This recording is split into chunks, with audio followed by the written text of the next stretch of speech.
Alright. Should be good to go. Scoot my...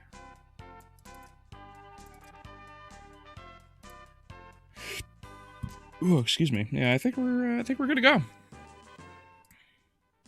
Alright. Oh, alright, cool. I hear myself. That's good, no? Let's move my dumbass out of the way just a wee bit. There we go. Alright, cool. Good evening. Welcome, everybody.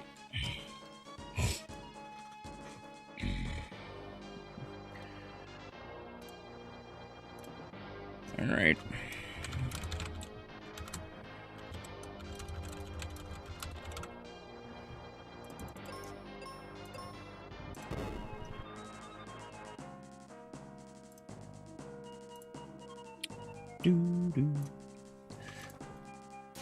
Alright, how's everybody doing?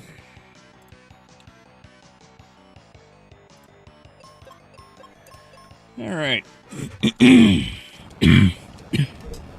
Alright. Yeah, so...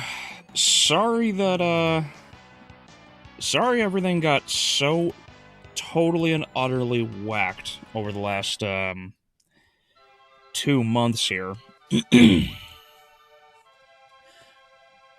But yeah, I'm back. I'm alive. As you saw with the Odyssey, I'm definitely alive. And almost wish I wasn't, because I had to endure that movie.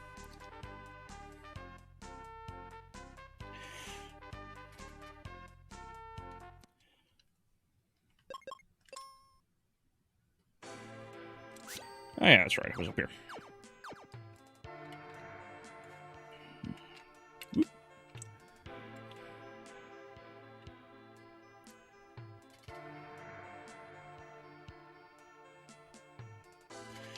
You cannot deny the return of the king. No, cannot deny it. Yep, cannot deny it. I am... Well, more importantly, my wife is still up, still moving, still complaining. But yeah, no, we are both doing much better. We are both stable, we're alive, we're good to go.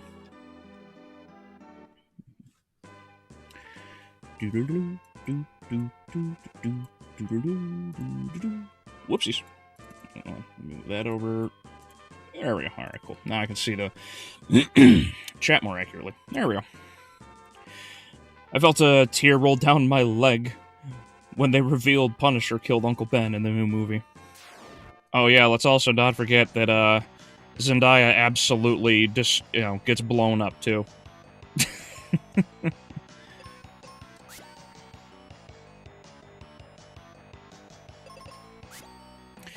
Hey Brian, how you doing, buddy? Doing good. I enjoyed watching your reviews of The Odyssey and Evil Dead. Thank you.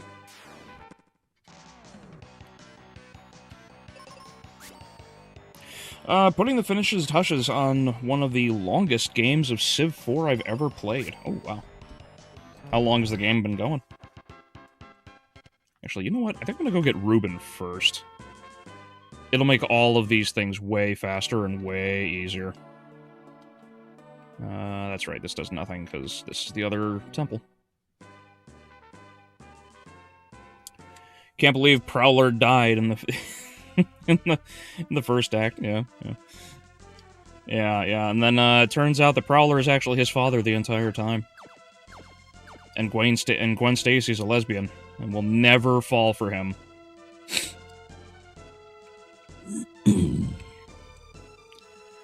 Some awful news made Captain Mac race from his home. Anyway, seek Ruben and Firebird. Say, what's with the statue for? Whoop! Oh, wait, that's right. There we go. Should be Blizzard. Oh, no, the Venus Shield. I forgot. I know Blizzard's in here somewhere.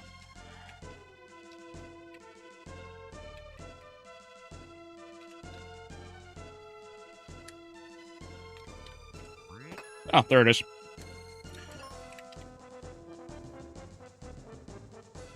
Glad everything is stabilized for you. Yeah, yeah. It's been arduous. My wife especially appreciates all of the support that you guys had shared with us. Really means a lot to her and I. Actually, I haven't seen the movie. Just spreading around fake spoilers to trick people. Oh yeah, dude. It's funny one. I keep seeing a lot of people talking about a lot of like spoilers, as it were, in movies, and I just keep seeing.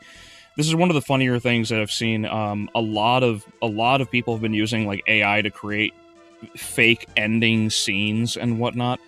And one of the fake endings I saw recently was someone.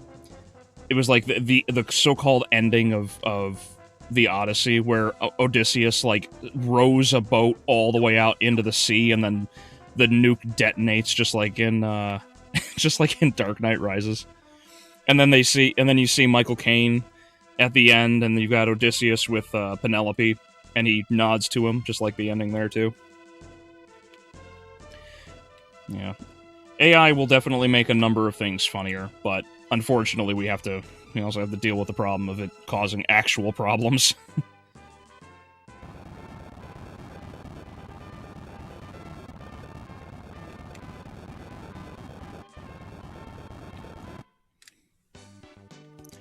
Welcome to Fireburg.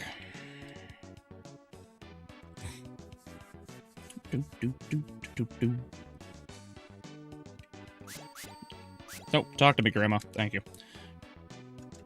Oh yeah, that's right, the mine. I'm a stinking gorilla because I tried to read this text. Oh, sure, I'll gladly buy the battle axe. Nothing in there. I think this is a portal, right? Yeah, that's what I thought. That goes to the temple I walked in.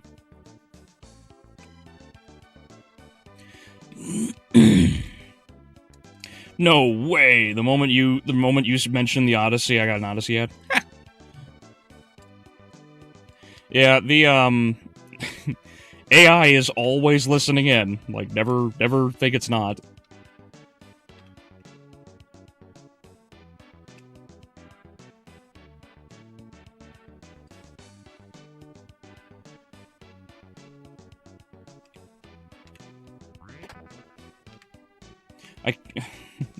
About a week, and I let it drag on so the computer could actually get up to about 50% of the tech tree. Oh my.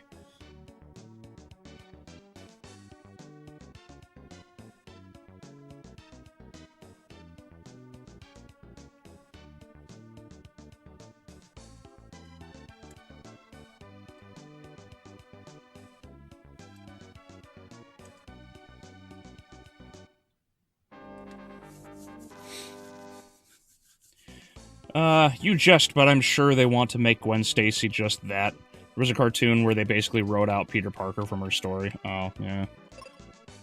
No. I keep forgetting I gotta switch it over.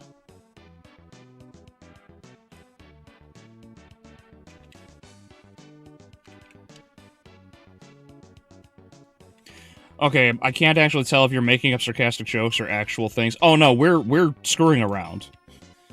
We're absolutely screwing around. The AI and everything that we keep seeing on all over the place is making things really rough for people because they keep thinking they're seeing like end credit scenes when in reality they're not.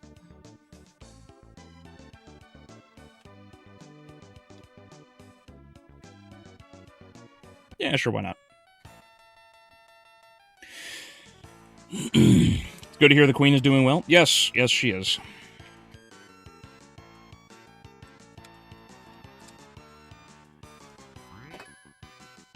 There's the multi-key. Thank you, Tristan.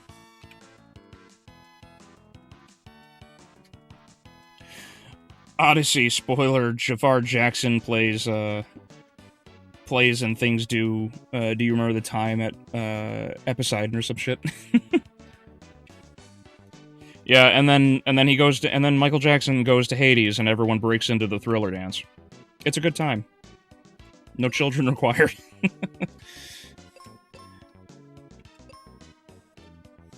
Yeah, no,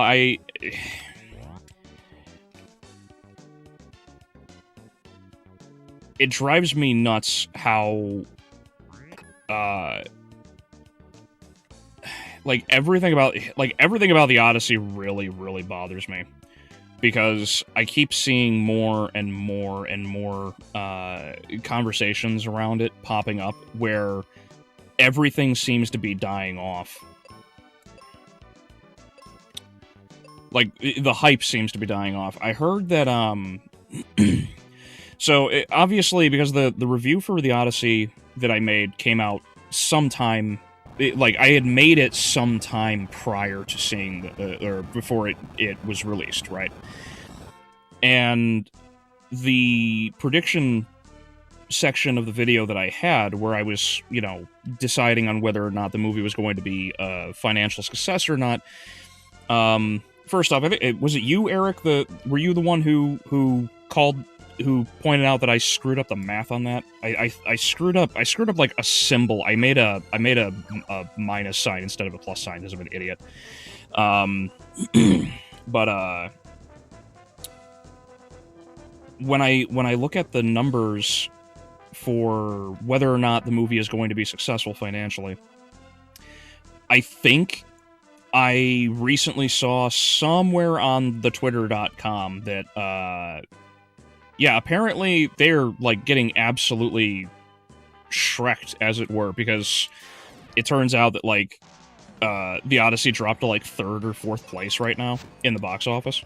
I don't have any confirmation because I haven't looked into it too much, but apparently that's what happened. I don't know how big the drop-off is for the Odyssey. I also can't imagine that the Odyssey isn't going to at least crack $1 billion at this point, all things considered.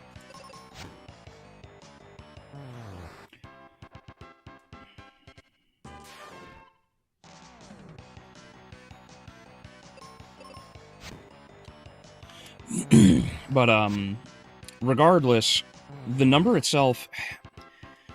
last time I looked, the Odyssey had, like, 650 million or something like that.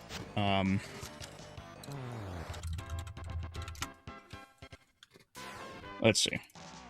As of right now, just checking Wikipedia, that's a big drop.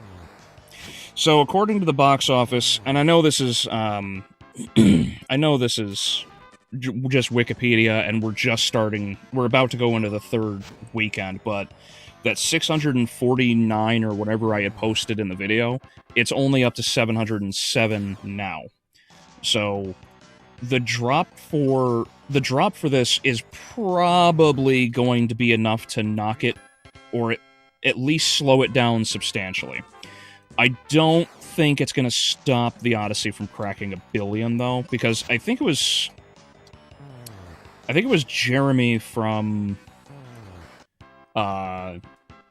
Geeks and Gamers said that the movie apparently hasn't even released in theaters yet, in the Oriental markets. So Japan, China, and Korea, they haven't seen the movie yet, and it opens this weekend. So maybe the movie will in fact cross $1 billion, but I don't know because of, well, Spider-Man. So we'll see. But yeah, no, I did check the numbers like 3 or 4 times. Outside of me screwing up the one addition sign, yeah, the rest of the math made. The rest of the math was absolutely correct.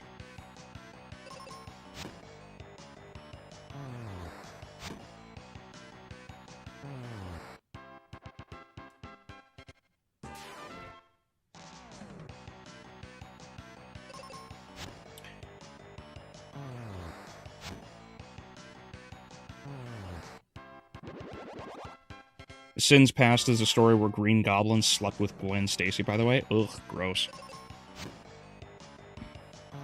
Big Brother's watching. Big Brother's always watching, unfortunately. Speaking of perving on people, we hate the new flock cameras. Oh, yeah. I do not condemn nor condone the total and utter destruction of flock cameras across the country. I totally don't condemn or condone the absolute and total annihilation of flock hammers across the country. Wink.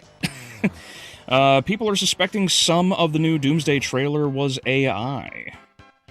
It wouldn't surprise me if that is the case, because apparently, not that I've watched any of it in probably over a decade or two at this point, because I used to care for it so much.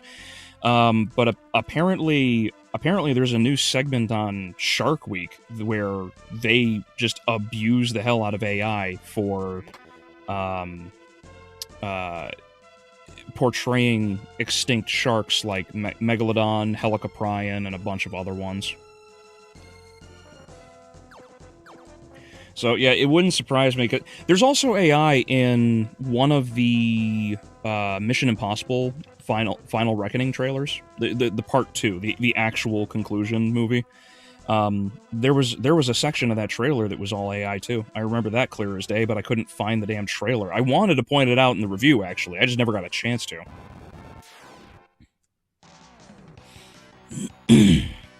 So, Albeleo, have you seen anything from the new Doom DLC as of yet? I know it exists. I thought the DLC was going to come out something like October, and then it turns out it dropped already, and I'm like, crap, I have to go back to hell already. And it's not even been 2 months. Hey, you missed a quest. I know it's baby's first RPG, but I still like it. Welcome, Chaos. Yeah, no, I enjoy the hell out of this game. I know a lot of people shit on it, but I will defend it. Also, Ryan the Chad Gosling is going to play Ghost Rider, but which one? Johnny Blaze or Danny Ketch? Ooh. I didn't know he was in, he's probably going to be in the Doomsday movie then, if that be the case. Wait, how would they introduce him? What have they done that even relates to hell? Didn't like, Mephisto or whatever... Wasn't Mephisto introduced?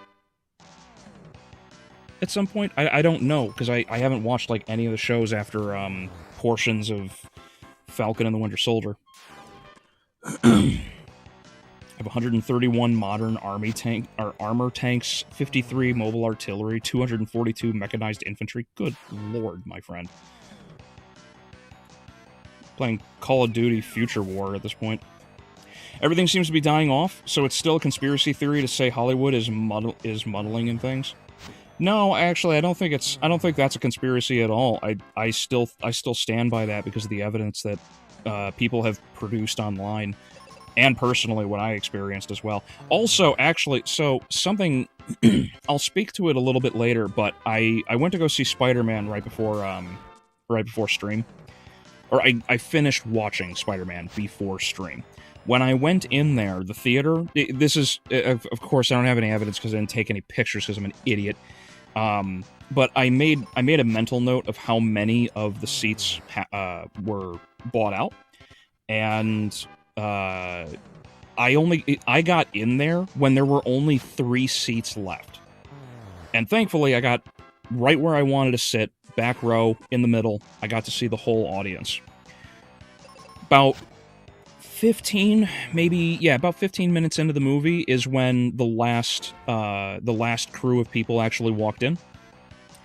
And I would say that there was maybe 3/4 of attendance. Like, there were a lot of people there, way more than the showing for the Odyssey. But I noticed that there were still people missing. And it's frustrating me because I'm running into that problem now of, like, see, it's goofy because I'm now, like, adding this to my head that I have to watch everything so carefully now, as though I'm looking for, like, a devil under every rock almost. And it was a mental note that I thought I would share, that when going to see the movie, yeah, they only had like 3/4 occupancy, even though when I saw the screen, there were only 3 seats available left, or 3 seats remaining when I got there. So I almost wonder if I should like keep track of things in like on like a document or something, just as like my own personal accounting of of occupancy in theaters, because I know that it's gonna bug me. It's kind of like seeing the number 23 if I were Jim Carrey all over again. They got a new Black Panther, his son, but he's 30 years old now. How? They put him on growth hormone? Don't know if anyone here listens to Kavinsky, but he recently passed away at age 50. He was the guy behind the song Night Call from Drive with Ryan Gosling. Oh, interesting. That's unfortunate. You know, Brian, that actually reminds me. I just heard something really, kind of sad, actually. So the little girl, if anybody remembers, the little girl, the mute native from the Godzilla movies recently, the one that can do like sign language with Kong. Apparently, she just died. Like within the week, she just died in a car accident. Somebody was her and two other people were driving. They lost control of the vehicle somehow, and they careened into something, and she died, I think, from critical injuries in the hospital. Yeah, so I have no idea what they're gonna do, but yeah, apparently she's dead. Yeah, it's kind of sad.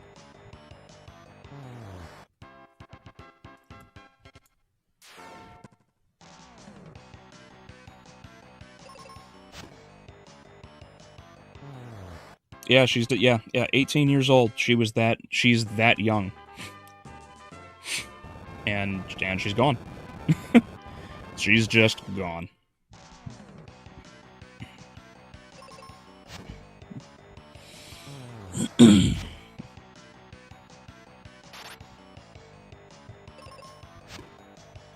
Little Caesars should have cashed in on Spider-Man kicking the Odyssey's butt. Oh yeah, absolutely. Anybody who thought the Odyssey was going to challenge Spider-Man in theaters is insane. Not a chance.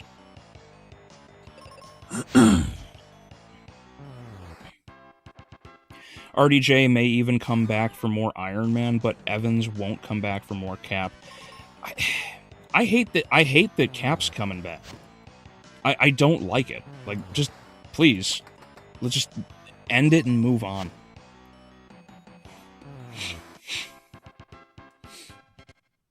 Oh, they use AI for the WWE? Oh, that's gross. That's even worse than it's already been. Well, we have to get our iron somehow, and these iron trees just happen to be a perfect resource for our SMP. Mm-hmm. Yeah, and apparently Iron Man isn't going to leave the MCU anytime soon either. Well, we have to get, after hearing the events that transpires in the Odyssey film from watching your review, this might be one of the few times I would want Jared Leto to star in a film. Why? Why? So he could play, so he could end up playing one of the suitors that gets killed, like, Eurymachus or, Antinos. That would have been appreciated, just because I am not a fan of Jared Leto. Dude's a prick. Mystic Quest OST is fire, really taking full advantage of the Sony chip. Sony chip? This is Super Nintendo, my friend. How dare you? But yeah, no, Shadow, it's awesome. Everybody, I don't know anybody who dislikes it, and apparently the dude whipped this up in like a month.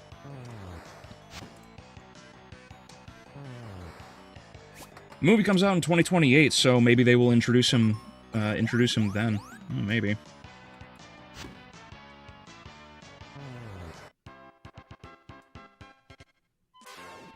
Love the game for years. Yeah, I love this game too. Ghost Rider MCU movie is going to be in 2028 after Secret Wars. Oh. Wait, after Secret Wars? They're doing Doomsday.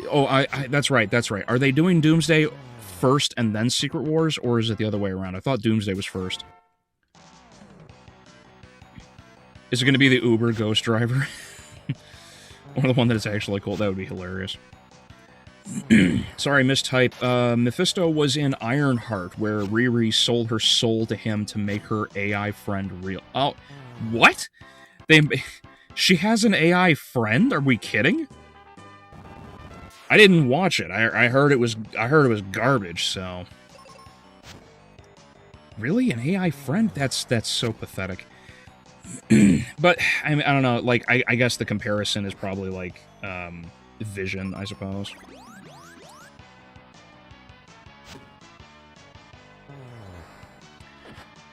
For the first Mario Bros. Movie, it was just me and my dad and a couple of families. The second one was a quarter full, and it was a mixed bunch. Oh, I'm sure. Oh yeah, they introduced Mephisto and Ironheart, especially with Latino wash Robert the Hood. Oh man. Yeah, when I saw the Hood, I was actually concerned too.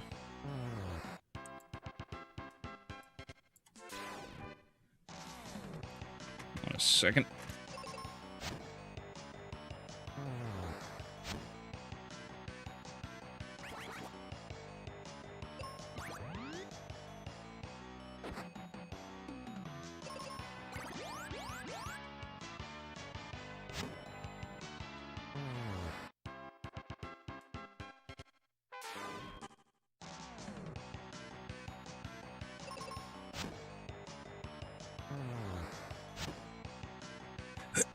Sorry about that, I was blowing my nose.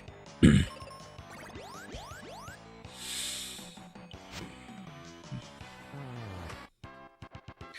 Odyssey is a timeless story, but Spider-Man is a bit more beloved. Yes. That's I think that's an element that a lot of people underplayed or underestimated about the box office performance of the Odyssey. Almost nobody nowadays knows the Odyssey, right? Like, so one of the shortcomings of my review was I was trying to pull from memory because I have not read the Odyssey in ages. It's been over a decade. I still remember a good number of details, but I haven't read it recently, and I failed to do so before the movie came out. And it didn't occur to me until after. It didn't occur to me until after the review had come out, when I was talking to my wife about it, that almost nobody nowadays knows what the Odyssey is, let alone can read the Odyssey. Like, unironically, like, there's so many people who just can't read it because the literacy rate in the United States is failing so badly. And so, in terms of relying on, like, audience members to know the source material, yeah, almost nobody actually does. So I can't help but feel that a number of people who went to go see it genuinely couldn't figure out what was going on because they just didn't know what was happening and they didn't know the story, you know? But yeah, no, because even though it's 3,000 years old, everybody knows the Trojan horse and yada yada yada, and more people know about the fall of Troy than we do the Odyssey, generally speaking. So I don't know. I really think that a lot of people did not know it as well.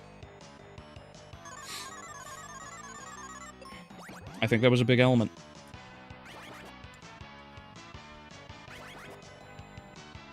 I can't do it. I can't buy into Downey as Doom, even if somehow it's not just a Stark variant, which is insulting enough as it is. I agree, dude. You see a character as someone, you see an actor or actress as a character for so long, you ingrain that character in your mind as that person, or that person as a character, and you can't see him as anything else. It's sort of like, like Tobey Maguire. It's like he did all kinds of other movies trying to branch off and get away from Spider-Man. You know, he was in The Great Gatsby, he was in Seabiscuit, he was in a bunch of others. What was it? Was it Jarhead, I think? I don't remember if it was Jarhead or another military movie at the time. But he did other movies, and everyone just called him Spider-Man. You know, it's just like Tom Holland, actually. Like, everybody knows Tom Holland as Spider-Man. Did you watch He-Man? It was fun, but sadly underperformed because Obsession and Backrooms were still their strongest. I haven't seen He-Man yet. But I did see Backrooms.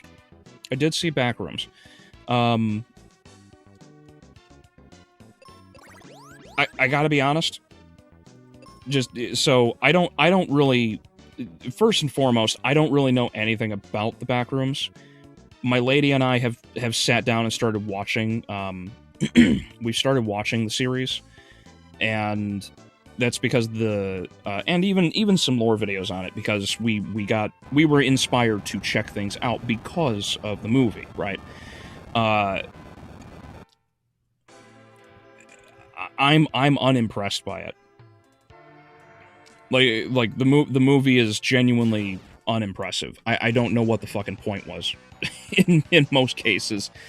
Like, I know I understood what was going on screen, yada yada yada, but the movie is so meh that, like, there were a couple moments where I was starting to doze off in the movie because nothing happens.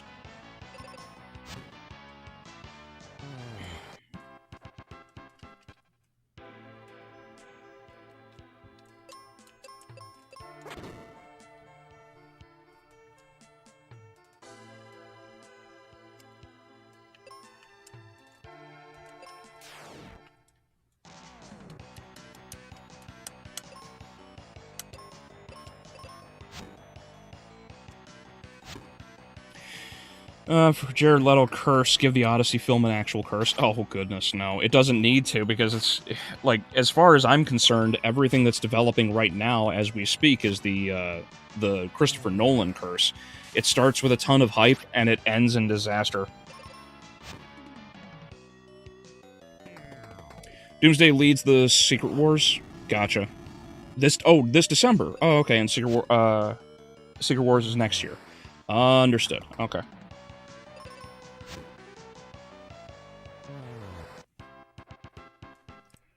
Rin had a friend that died, made it AI. Gotcha. There's gonna be a Vision MCU show? Why?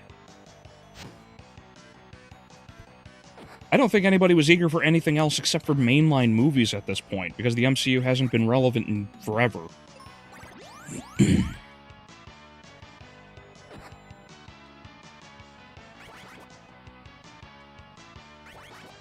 Thank you, future brain surgeons, for ruining our literacy rates, right? I know about the Jared Leto cult.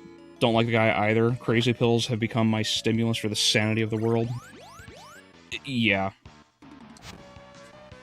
Yeah, it's really stupid. I'm so sick of I'm just sick of his crap. The self-importance nonsense needs to end. On the topic of declining literacy, to compound the issue, you got evil warlocks of our society that go out of their way to warp the old works with shifted language, which changes the story. You know, a number of people have actually called this out on, and I admit to pulling the trigger too early on this. So Emily Wilson's translation of the Odyssey. So what I showed in the video was correct. That paragraph is in her translation of the Odyssey. The language is toned down because I don't remember which version I had read forever ago. It was either Latimer's or Fagel. I don't remember which. And those are the two, like, most prominent versions. It was probably Fagel's. But the comment section is filling with people, and I think Adrian also pointed this out too. Like, not only is Emily Wilson very much unhappy with the movie itself, but apparently her version is actually very good in terms of overall translation. So I admit to falling victim to well, my own politics, I think. If that be the case, and the movie itself is not or the translation itself is not actually woke, then that's on me, and I'll take that one. Because like I'm still getting comments in from people trickling into seeing the video where they're like, no, you're completely wrong on this, and I'm like, all right, I admit to that. That's fine. And I also in the article that I didn't get a chance to read the article that I had posted in the video saying, like, you know, Emily Wilson did not like the movie, and I spent a short amount of time while I was working on after I finished the Evil Dead review.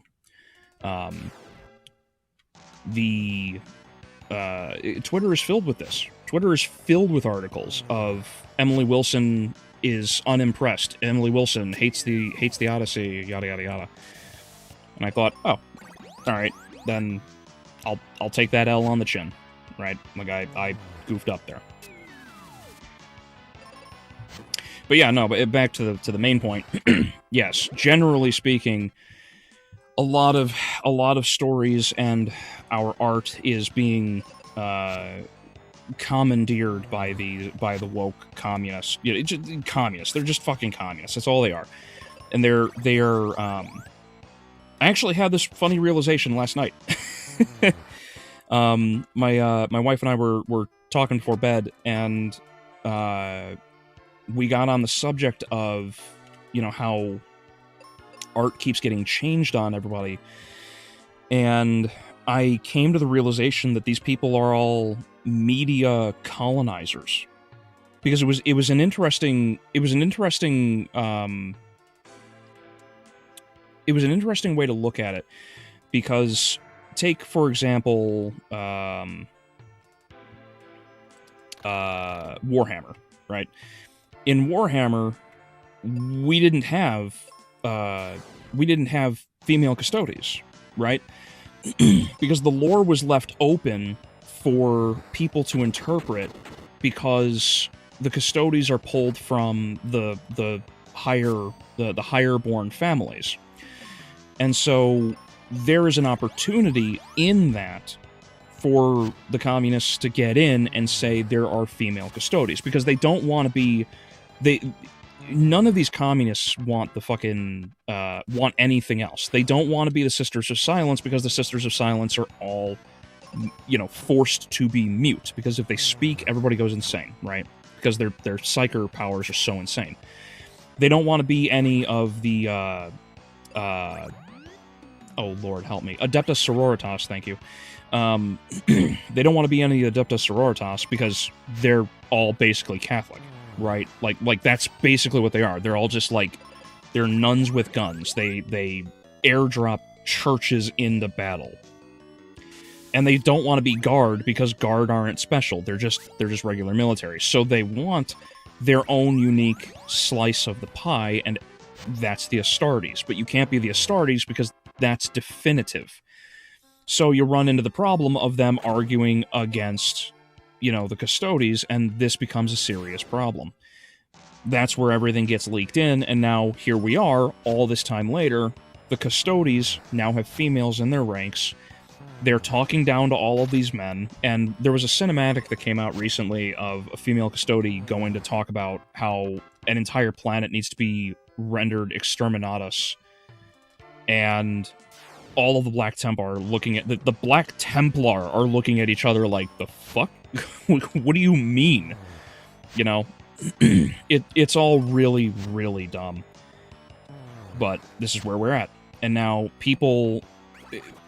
The fandom and franchise that has been made and established, right? The colony that has been set up effectively is now being invaded by people who seek to change the ways of others. And the worst part is about all of it, they're not just doing it in the aggressive manner that they are, the commies are also changing all of these stories and the franchise as a whole to fit their view in the same way they perceive colonizers to have done shit in history in real life. It's so stupid. Because, anybody who has even a modicum of understanding of history knows that the colonizers did not, let's say with the Spaniards, for example. The Spaniards didn't show up and just start slaughtering people. That never happened. Okay? What you get is the colonizers showing up, the Spaniards showed up, the conquistadors, and they said, you need to stop this shit right now, this is evil. Right? Because they saw all of the evil, the sacrifices, they saw all of the killings, they experienced all this shit firsthand. They brought Christianity, people were allowed to learn and understand Christianity. They were never made to. And then it was the people who converted to Christianity, got to know the conquistadors, understood them, talked with them, etc., and they helped bring down these empires, the Aztec, the Olmec, the Maya, everything. So the idea that somehow the conquistadors are the problem it's asinine. It's totally wrong. But this is how they perceive things. This is how they perceive things. And so it's funny because it flips the table on us, on everybody who's not a communist, because now we have to defend everything as though we are the natives, because that's ironically what we are. We have become. We have become the natives of the franchises we love. And we have to fight and resist their shit now, which is so funny to me. Warhammer, BattleTech. I mean, I have a ton of scripts for shorts that I have to get over to making BattleTech content already and get off my ass about it, but I haven't had the time. But BattleTech is loaded with this shit. There's a book. I don't remember if it's a small anthology or not, but it's called Fox Patrol. And in the BattleTech universe, there's so many different pirate groups and bandits and all kinds of other things that one of the books from ages ago is called Ghost of Winter. And Ghost of Winter was cool because this guy stumbles on an old Star League facility. The Star League was an old military force for the entirety of the Inner Sphere. Anyway, their technology is old, but better advanced than most of it at the current time of the writing of this book. And the guy's planet gets attacked by this pirate chick. One of the guys betrays him and the others on the planet, and the leader of the pirates is just some one-eyed chick with an eye patch. And she seduces the dude, but they don't go into detail. There's no overt cussing. There's no explicit scene in description or anything of the nature. She punches him in the gut. He tries to stand up and defend himself. She pins him to the bed and straddles him, and then they're like, okay, you're gonna tell me your information whether you like it or not. And he says, well, it depends on whether or not you can beat me, as it were. And then the scene ends. But there are multiple examples in newer books like Fox Patrol where entire scenes are just there, apparently. I haven't read it. I've only heard about what others have said. But the excess cursing and slurs in the book, as well as many more and explicit scenes, are apparently throughout the book as well. And so it takes the reader out because it just feels like you're reading smut, but it's BattleTech. You're piloting glorified tanks, effectively. That's the super basic, touristy way of explaining things. But that's how everything is. That's what happens in these books. So this has been happening for so long everybody's seeing this in every form of these different stories. So the old, the books, the games, etc. Not to mention, like, everybody's in a gay relationship, apparently, in Fox Patrol. But it doesn't matter where you go. Warhammer, Battletech, Lord of the Rings, D&D is perhaps the most infamous example. What is it? Wheel of Time? I think it's called Wheel of Time. By you've got a ton of alterations and changes and things like Invincible. They may like everything. It's just like you can't escape any of this. And so whenever we defend it and we say, no, this is not correct, this is against what we want to see in these stories, they say we're the racists, when in fact they are the media colonizers. So like that's one of the best ways to describe them, is just that.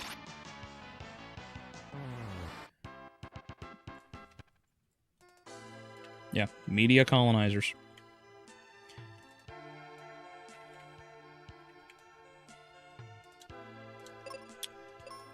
What is stronger? Oh, but that has a ton of effects, that's why. Okay. Nobody watches Disney Plus MCU shows because they're all shit and bloat the platform? Yes, I agree. Again, the MCU hasn't really been relevant for a while. That's right, Ironheart didn't deal with Mephisto to did a deal with Mephisto to make the AI copy of her friend real. It was to bring the AI copy back after she deleted it by absorbing hell energy. That's insane. What a crazy story. Looking at James Gunn's Jun Games' DCU plans, was that crackhead snorting? Oh, yeah, exactly. A lot of green, I can tell you that. Jimmy Olsen, Warren, Grodd are getting shows. Where is Wonder Woman? I was right about Jim Dung. Oh. Yeah, I've heard a ton of rumors that the DCU is going to basically shut down soon because people are like, yeah, screw this. But I have no idea. I don't have definitive proof or anything. I'm not going to pretend to. But seems an awful lot like things are not going well for James Gunn behind the scenes. Excuse me.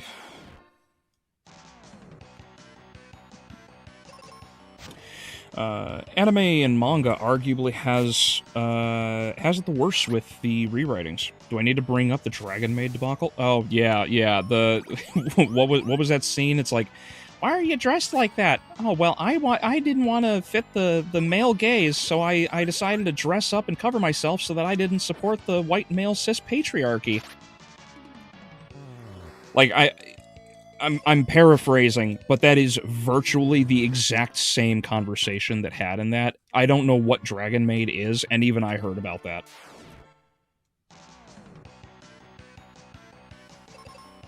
They cannot make their own unique, original stories, so they gotta leech on other works to spread their message, propaganda, and an agenda, like how Western vocalizers work. Yes. That's the problem with interpretation in media nowadays. The vague nature leads to belligerent and barbaric beasts to run their mouth as if they have the 100% correct way of thinking. Yeah. Well, one of the issues with a lot of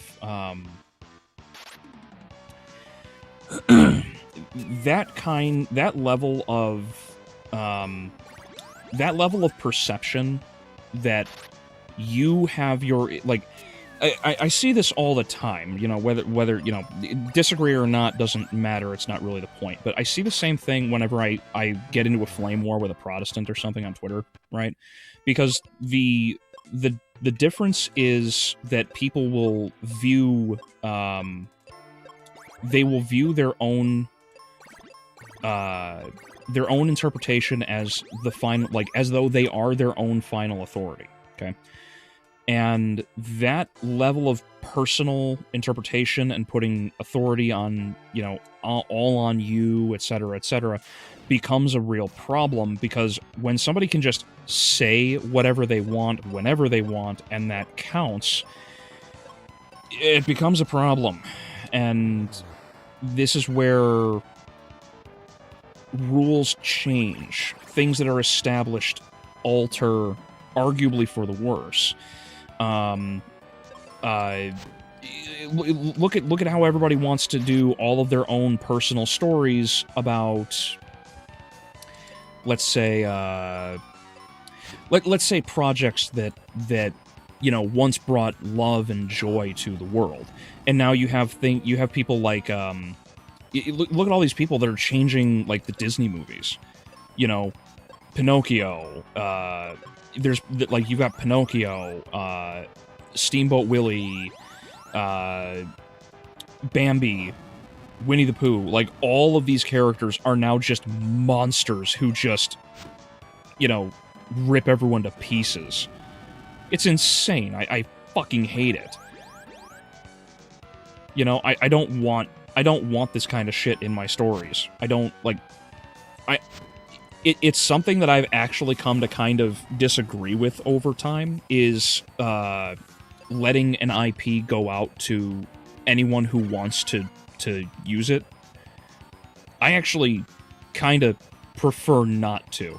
I would actually prefer that a lot of art nowadays, especially now that we're like a century out from a lot of the classic stories, I would actually prefer that we stay away from shit like this, where people are just able to, like I want a specific authority who's actually going to put effort behind something into that project, which is ironic considering how bad everything has turned out with things like the MCU. So it's like, okay,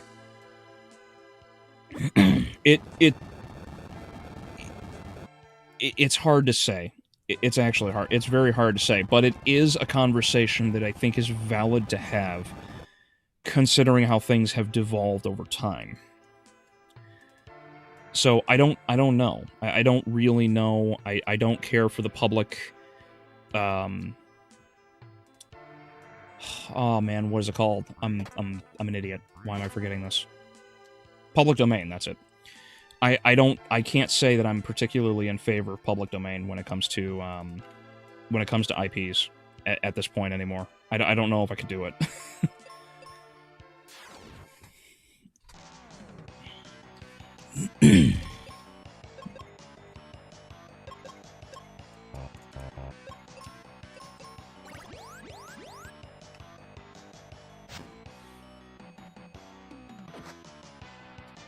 It would also, I suppose an extra element would also be like, you need to make sure that whoever is in control of the IP genuinely has a love and interest for the IP. Because if you don't, if there's no attempt at preserving it, the IP is going to fall apart, and this is where you end up getting everything that we have nowadays.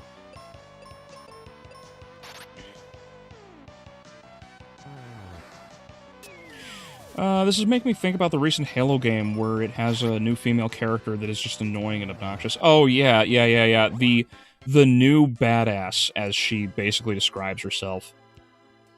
I haven't completed Halo. My wife and I need to sit down and go through it, because she loves Halo, and I have not been I've never really been a big Halo fan.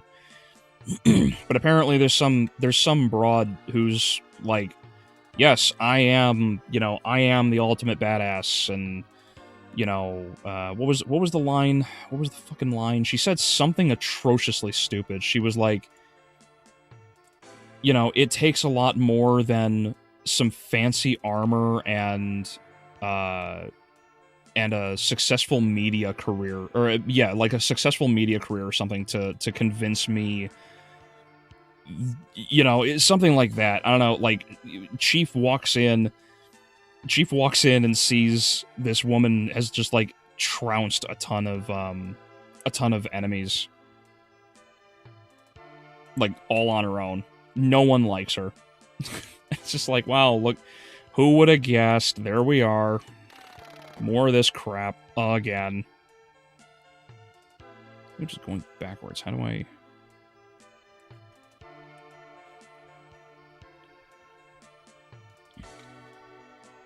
Yeah, I don't know. I haven't seen anything, like, particularly positive about the new Halo game, so...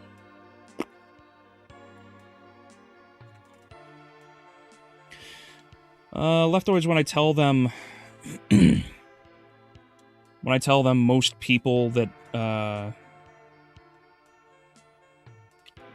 Sorry, my vision just went, like, double on me for a second. When I tell them most people, most of the people that brought down were other natives who hated the Aztecs for being assholes that sacrificed others for their nonsense rituals. Yeah, exactly. Exactly. A lot of people just do not understand the history. They don't want to pay attention to the history because it doesn't fit the narrative. We keep running into that exact same problem. Take that Reacher actor. I forget his name. But he recently just got done mouthing off about a lot of shit. Like, he's like, yeah, we need to make sure that people wake up in their own blood because they're not good people. I'm like, what the fuck is wrong with you? Like,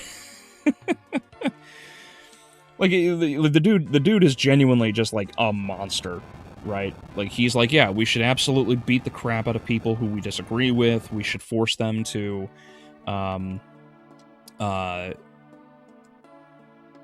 we should force them to listen to what we have to say, yada, yada, yada. And he's just mouthing off about how people need to get their shit checked, and, you know, he's unhappy with the Epstein list. Obviously, that makes sense. But he's just going off about things, and it's like, I want you to pretend to be this 6'6" jacked badass. I don't want to hear you mouthing off about pretending to be a Christian and then telling me that people like myself or anyone who disagrees with you need to wake up in a pool of our own blood. You know? Like, fuck off. especially after, which is really funny because he's like, oh, we need to preach peace and love and tolerance, and meanwhile he's on video camera beating the piss out of his neighbor. Fuck off.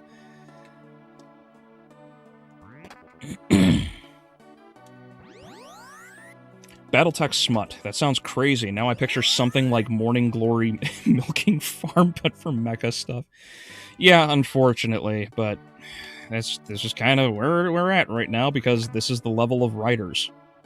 And I think the funny thing is too, it's Michael. I was gonna say Afton. It's not Afton. What's his fucking name? Hold on a second. Hold on. I have one of his books. It's Michael something. No. Stackpole, that's it. Michael Stackpole. I'm pretty sure Michael Stackpole is the one that wrote the Fox Patrol. So, even though he's a longtime Battletech writer, apparently he's stooped to this level of crap. Not that his writing is, like, particularly crazy. The dude abuses commas like Chris Brown did women.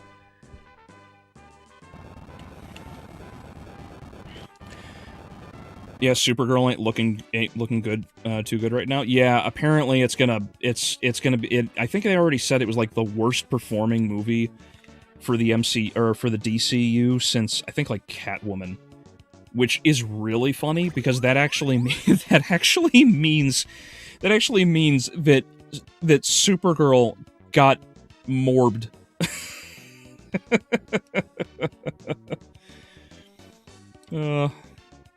Oh man, that's funny. Oh wait, talk to Ruben's dad. Finally caught it before I stream. Hey Echo, how you doing, buddy?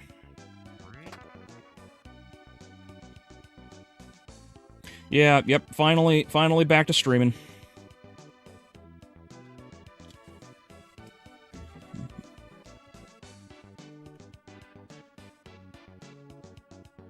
Horror is cheap, horror is easy. We are in the postmodern, post-irony era That's why classics get nonsense like Blood and Honey or the different Steamboat Willie projects. Yeah.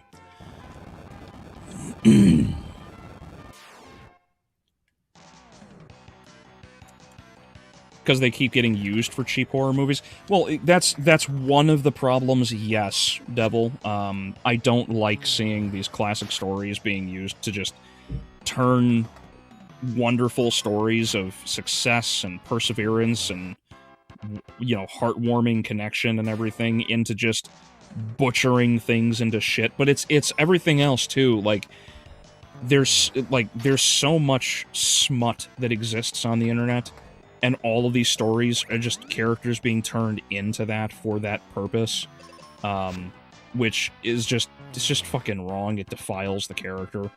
Not to mention, like, all of the other stories that, the vast majority of which suck, you know?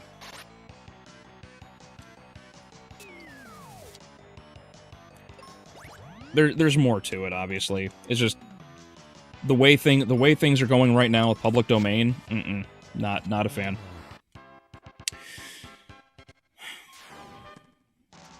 The Supergirl movie. I would just recommend reading the comic it was based off rather than watching the movie. The art is pretty nice, even if it looks like a bit like Tumblr fantasy. Writing a story less boring than the movie. Yeah, well, my obligation is I'll tank it for everybody.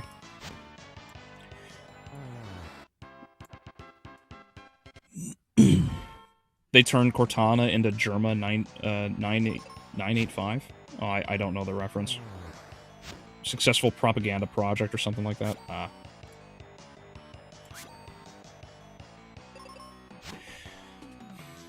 The swine always out themselves eventually? Yes. Alan Richardson confirmed to not be Batman. Maybe another character. Oh. Okay. Is that even happening still? Like, are they still doing the Batman or not? I know the Clayface movie is coming out. This is why I don't shy away from my imperfections. While not ideal, I feel good just bullshitting other people or something like... I'm not like this Reacher actor. Oh, yeah.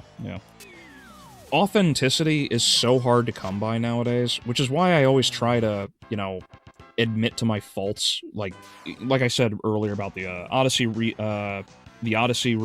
or anytime I get something wrong, or admitting that I simply don't know, whatever the case, because I'd rather be honest and try to have something based off of consistency and honesty than waste my time with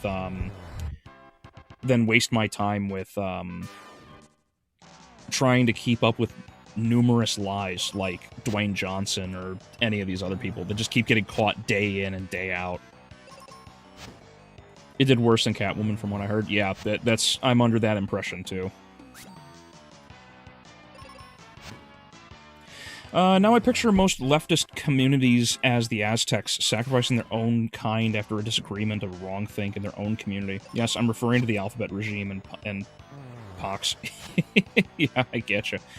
Well, I mean, they do this, though. They do this all the time, right? I mean, who was that person they just got done? Oh, David Pakman. David Pakman just, like, went nuts.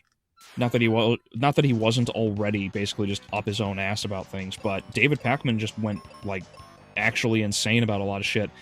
And retards like Hassan Piker, like, tried going after him. And, like, you know, you need to stop. You need to quiet down and yada yada yada. And it's like, fuck off. Yeah, they're all gonna go nuts because they're all losing it. You know, everybody keeps thinking the left is going to win in like the midterms and everything because they're uniting. It's like, no, they're not. They're losing their minds. You know, especially with the shit that's going on with Mamdani. I pray that motherfucker gets blasted with the Logan Act. That'd be nice because, oh man, doxing private citizens because they have more money and homes than you. That's some fucking evil shit right there.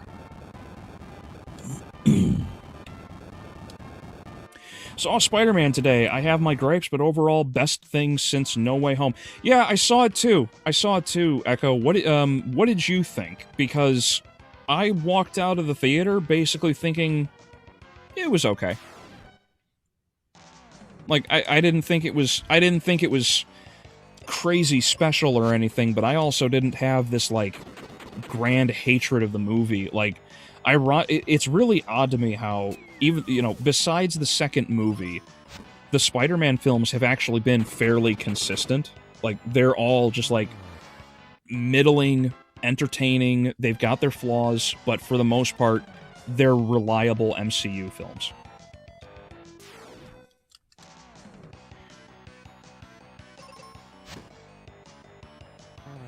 I keep forgetting about Clayface. I know, dude. I only happened to see a commercial for it the other day. I was like, oh, that's happening. Like, nobody gives a shit about Clayface because, like, the whole DCU has been handled so piss poor, like, nobody cares. And there's no movement on the Batman movie that's coming out, let alone everybody's still waiting on the sequel that was supposed to have happened forever ago. If you meet me, you're gonna hear me rant. That's the way the cookie crumbles. Oh yeah, I gotcha. Don't worry about it, Fog. There's the Batman... Oh, the Batman Brave and Bold from DCU, then Batman 2, and Clayface film in a separate verse or Elseworld. Yeah. Yeah, it's confusing. It's confusing, and trying to keep up with everything is just not gonna help anybody. There's too many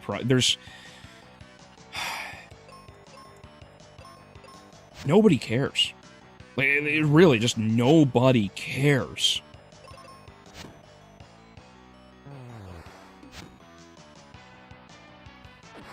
And then you have different continuities with different stories. None of it's consistent. You know, there's like this is a lot of the reason why the MCU just isn't doing well. Or the DCU, sorry, the DCU. The MCU too, but, like, superhero movies are definitely in trouble.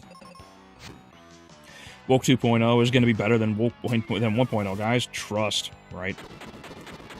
Should Mamdani dox Bernie Sanders by that logic? Oh, yeah, absolutely. But Bernie Sanders also doesn't live in New York. No, his summer home is, like, down south in Florida or Louisiana or something like that. And his other home is, like, where is he from? Connecticut again? Or Vermont, sorry. He's from Vermont. That's right. So he's out of there. Yeah, fuck Mamdani. Fuck him and his Muslim bullshit. Like, he's going to do everything he can to, like, slaughter everybody with the shit that he's doing.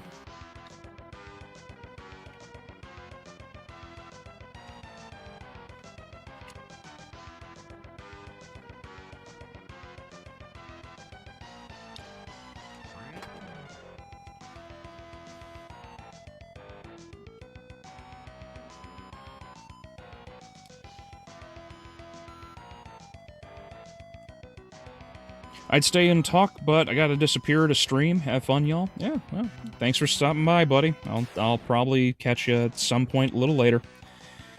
Have a good night, Echo.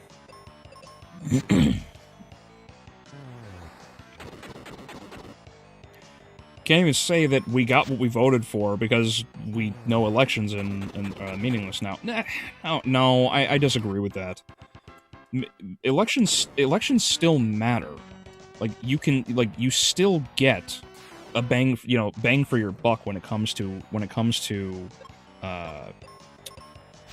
elections. Sorry, I'm getting tired. You still have bang for your buck. There's nothing wrong with voting in an election. What matters is you vote in the election, and then you end up, you keep track of your vote. You make sure you know where your vote goes. Where did your ballot go? You check these things out, and then you follow the money, as it were. You follow the ballot, and if you need to, you bring it to court, and you fight it. You know? Also, it's popularity. even if the person you don't vote for wins, you still end up seeing where the tides are shifting, and that's good information too.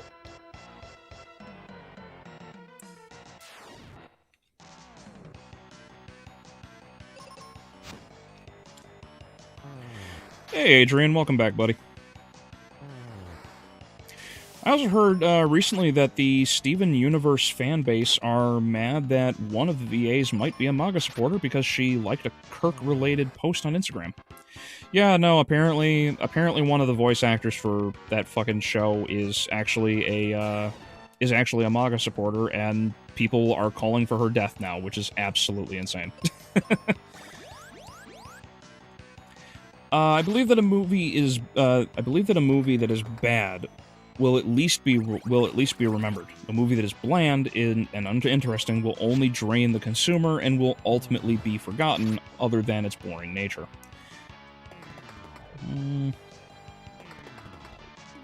I suppose that's not wrong. Yeah, no, I suppose that's not wrong. I think that's correct. Batman Part 2 got delayed to 2028. Why? Why is it delayed again?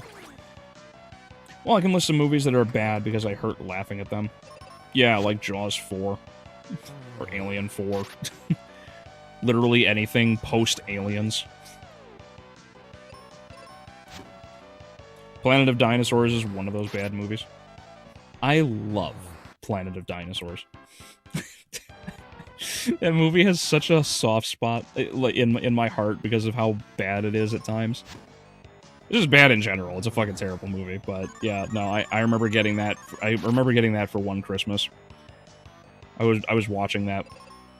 I got that for Christmas watching it, and I remember really liking a lot of the claymation because the movement for the dinosaurs was actually really good.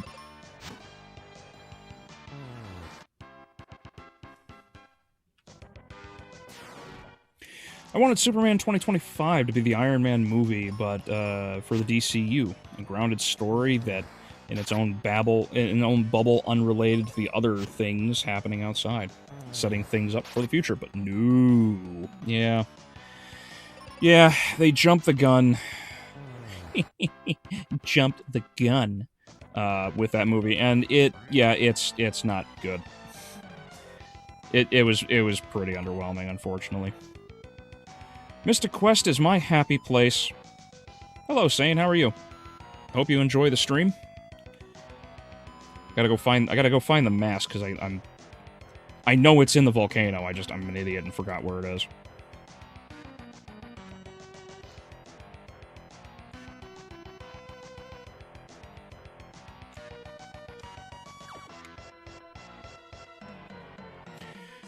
Sorry, Braymore. Peacemaker ruined the timeline. Yeah, I heard there were a lot of problems with that movie, or that show, rather. Hey, Alexander. How you doing, buddy?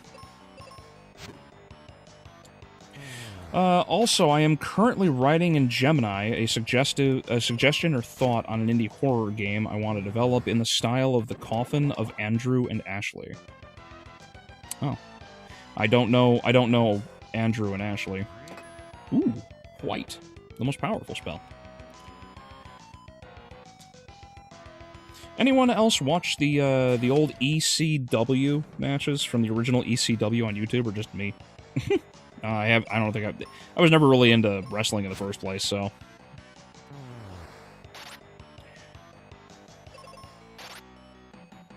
What in the blazing blue hell do you mean Punisher killed Ben? No, stop. That's not a thing.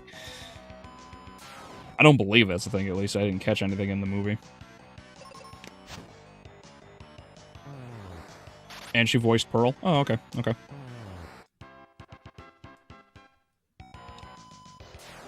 Still surprised the Attack of the 50-Foot Woman remake hasn't come out yet. Yeah, I heard they were remaking that too. Honestly, no idea what they're gonna do with it.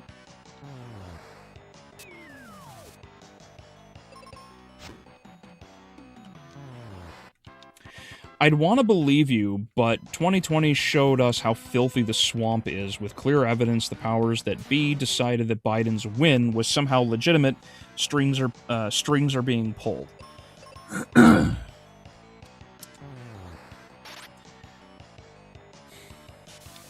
Trump's loss in 2020 does not automatically mean that the vote didn't work. If anything, it did show that the process does work, and it also revealed that there was a great deal of bullshit behind the scenes that needed to be cleaned up. This is part of the reason why I said you follow where the ballot goes. You keep track of things, you keep sight of what's happening, and if need be, you take it to court. Trump clearly won because the spike of 20-some-odd million people in that election was so artificial, it proved that the only way that Biden could have won was to cheat. And the reason why people say, oh, Trump didn't win, all the cheating is, you're just a conspiracy theorist. The reason they say this is because the cheating was legalized. This is why the term cheat even I'm being really lazy with this, and because of that, it can be taken out of context. The reason people say cheat, okay, that Trump was cheated out of that election win, is because mail-in ballots, which all across the country were against the law because everyone knew what they were. Everyone knew that those bullshit ballots were going to be bought. People didn't have to actually have any ID or anything of the nature. And they passed the legislation that made it legal. But then, you get to the next election, and for some reason, the Democrats lose. So the question is, why? This is why the election still matters. This is why voting still matters. If it didn't matter, there wouldn't have been something to see. Not to mention, it was actually a blessing in disguise, because in the same way a lot of people are like, the Pope's an anti-Pope. The Pope Leo the 14th is not an anti-Pope. The old adage holds true. You get the Pope that you deserve. Okay? In the same way, the election, this is what, we got what we kind of deserved. We didn't push hard enough because far too many of us rely on everyone at the top to do the work for us. We need to be the ones who actually pay attention, who work on everything on the micro level, at the local level. This is how things get better. And every time somebody tells me, no, that's not true, that doesn't work, bullshit. Scott Pressler. Scott Pressler, single-handedly has helped sway entire elections, whether mayoral, senator, or even presidential. That kind of work, that kind of groundwork is important. For people to say no, it's just foolish.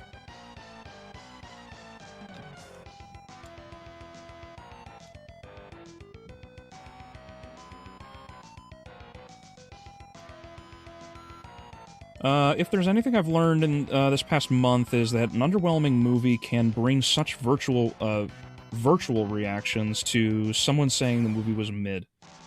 Oh, you mean visceral? Because if that be the case, yes.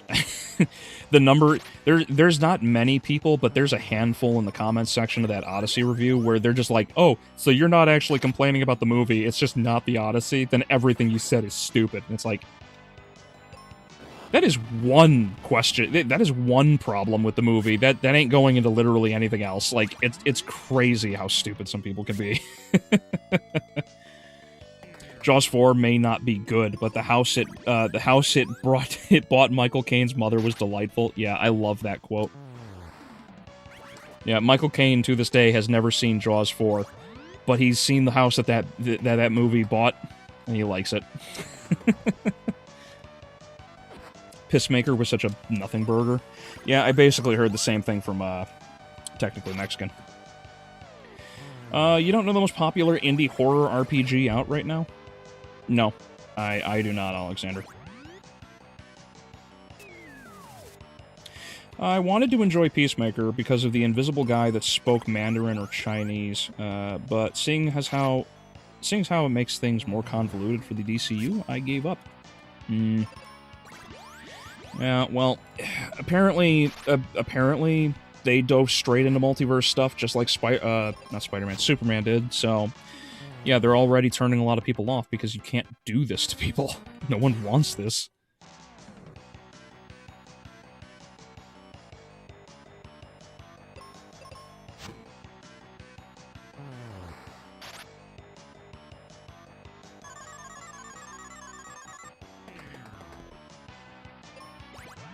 I'd rather go over it in a real talk if you feel me. Oh yeah, no, I got you, Shadow. If I got time, I'll jump in the Discord.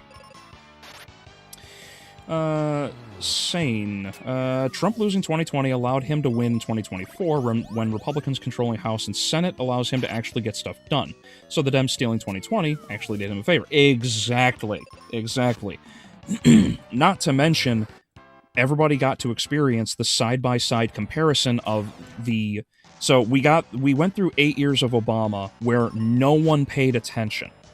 So you have 8 years of the Democrats trying, and the rhinos, obviously. Can't forget those fuckers like, you know, McConnell and Graham and all of them. So you have all of these guys, you know, solidifying their power, basically. And then you end up getting the House and Senate in favor of the Republicans, and it goes really well for things when, now that Trump is back in, he's able to actually get shit done and push through, and now we have everything that's going as well as it is, despite all of the problems that are still going on.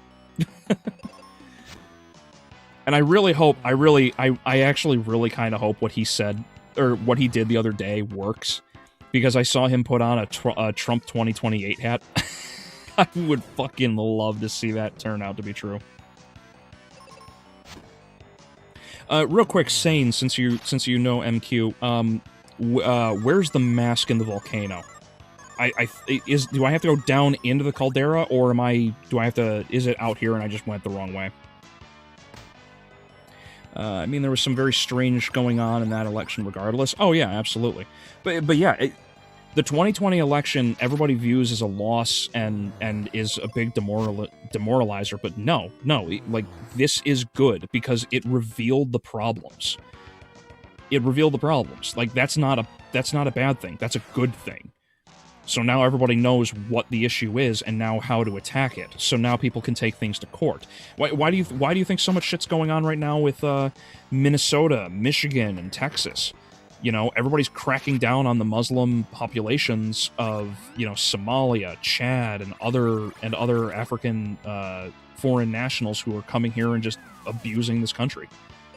It's all getting cracked down on, which is a good thing, and we wouldn't have known about this if we didn't have the data.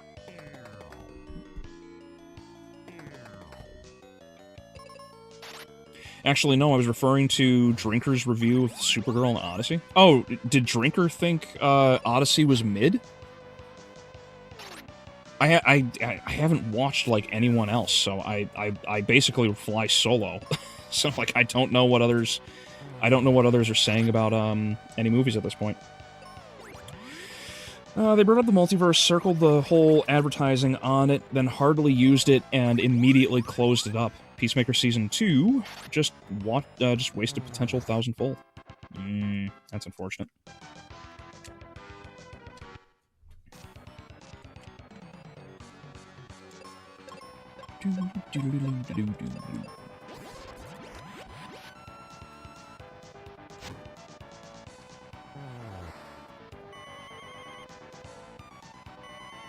Or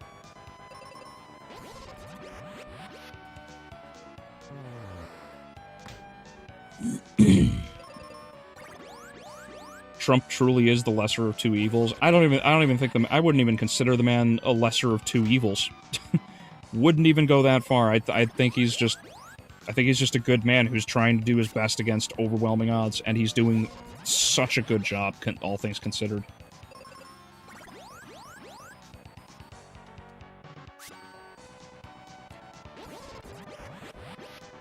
I won't be one of those guys who wants wants Trump to ultimately fail, but my mania for that guy has faded.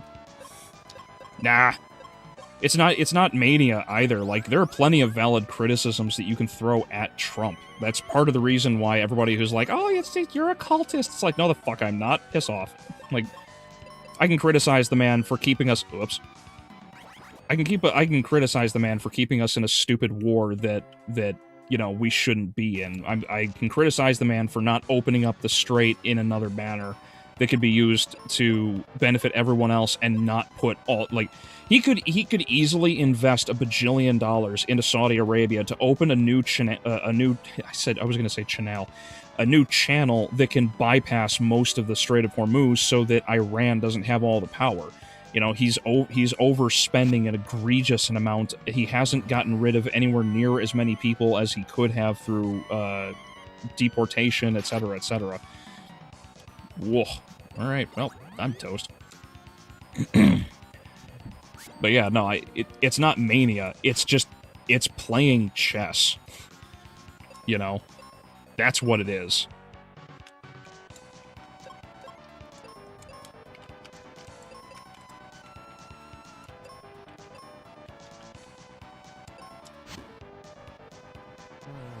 You gotta look a few moves ahead. That's how it works. They literally have a genuine hero get killed off mid-speech and take it as a joke. Gun doesn't like superhero stuff, like he's making fun of it. Yeah. Uh-oh. Well, looks... Oh, cool. Paralyzed more off.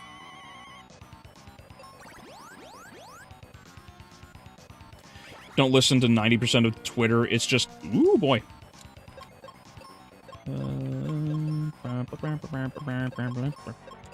Ruben, come back to me. Ruben, save me.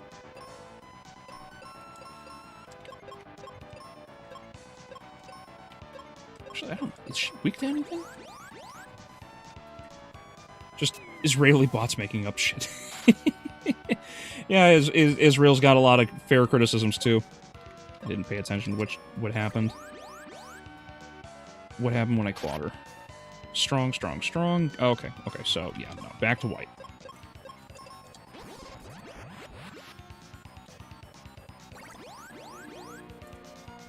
Groypers are preventing us from obtaining the Utopia. The Groypers are morons. Like, the Groypers are just complete fucking morons. And what's his nuts basically admitting that he was wrong about everything or whatever. I don't... To be fair, I haven't actually heard what he said, so maybe I'm just wrong, but I'm pretty sure Fuentes basically just admitted, like, he was completely wrong about what he said earlier. So, I don't know, we'll see. We'll see, but otherwise, I am no fan of the Groypers. The Groypers are morons, largely speaking. Don't get me started on the illegal immigration going on in Spain. Oh, yeah, no,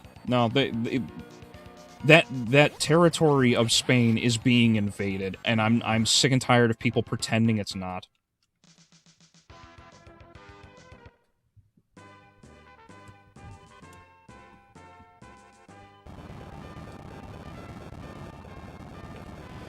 Man, that has a border rush in Russia. At first, I thought it was our southern border. Yeah, no. Apparently, it's there's a peninsular territory in there's a peninsular territory in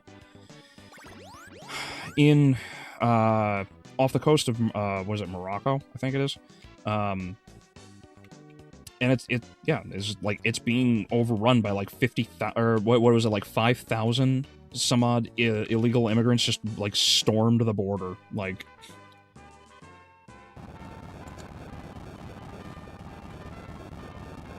yeah, no, it's not good. Where is the gas mask?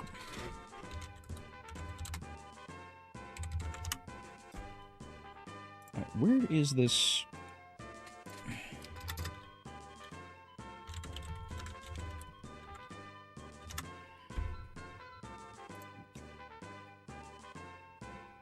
What?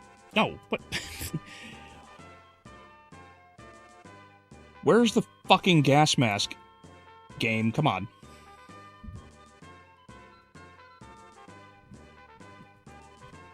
Treasure, mask. Where's the damn mask?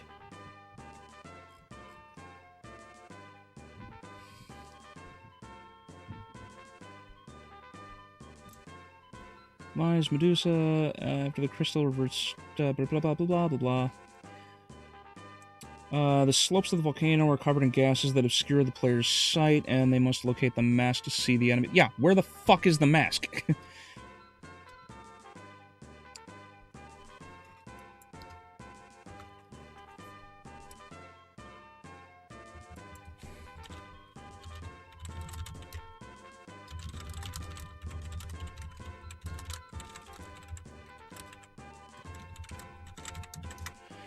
I don't know why it keeps giving me all of these stupid... In the volcano dungeon, specifically, it is found in a chest on the 4th area or 4th level of the volcano slopes.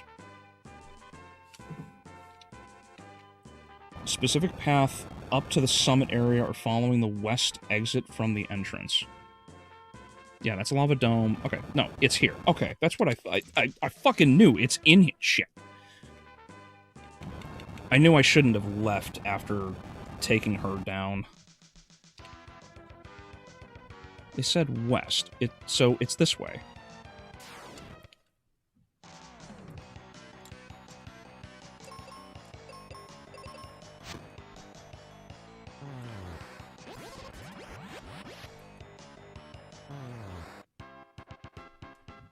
There's certainly something I could easily critique him on, but I repeat myself. That's okay. I want to... I think it's because I backtracked. I think that's what I did wrong. Mephisto made the Ghost Rider, at least what I recall from the Ghost Rider movie. I don't remember. I don't know the Ghost Rider stuff. My only problem with Trump is that he sides with the tiny hats and women. I think he's trying to play with Israel really close to the chest. Not that that's necessarily a problem. Oh, am I still casting white? Oh, whoops. I wasn't even paying attention. I'm still shocked that movie with CGI dinosaurs was made on such a low budget. Are you saying Planet of Dinosaurs was remade, Adrian, or did I miss what you said about another dinosaur movie?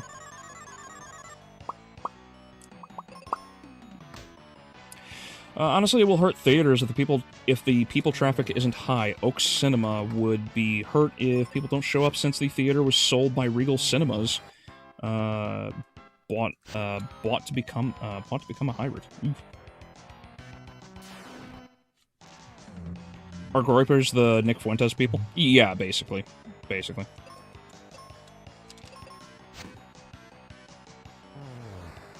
I don't like Fuentes for being a liar. Yeah, he does not do a good job of portraying Catholics or Catholicism well. So you want to hear my game idea, Albeleo? Yeah, sure. Shoot, Alexander. Nick has always been a leftist. He just identifies as a conservative because he's a psyop. Well, I don't know about him being a psyop, but I certainly don't trust him.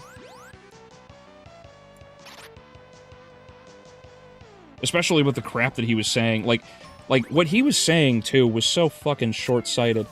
Like, you can tell the kid's never played, like, a serious amount of chess, or even StarCraft, for that matter.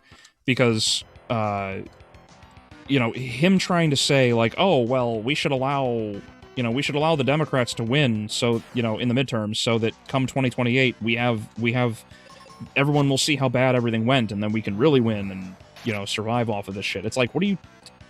That was the 2024 election, you idiot. He's so far behind in reality. I don't know what the hell the kid's thinking. I need to get something to shut up the Raid Shadow Legends ads. Somehow they show up below the live stream and play along with it. Really? Why?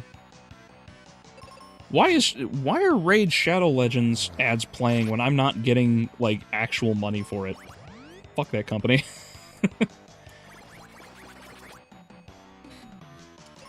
The original VA for Lilo and Stitch also died as well. Oh shit, really?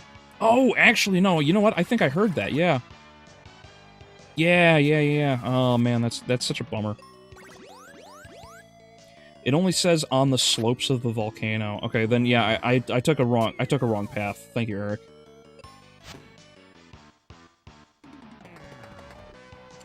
RDJ as Victor confused me. They did a Marvel Comics story arc where Tony Stark and Doctor Doom switched places. Didn't they also do, like, the same thing, too, with, Spider-Man at one point? Yeah, they did the same thing with, like, Spider-Man and, Dr. Octopus at one point. At least Leto didn't show his face in Masters of the Universe.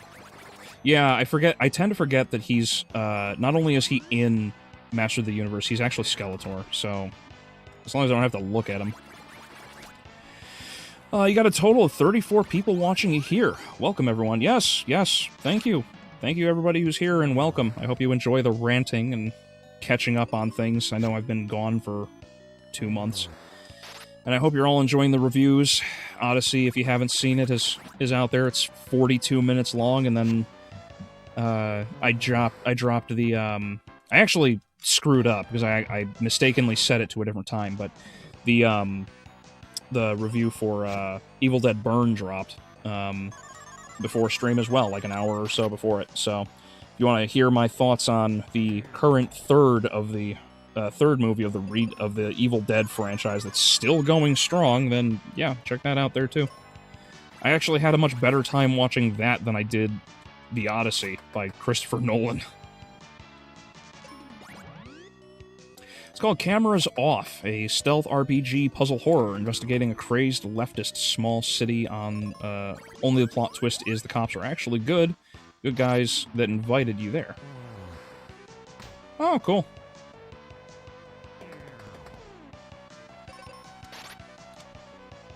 Yeah, no, I definitely enjoy a good twist, especially in a good horror story.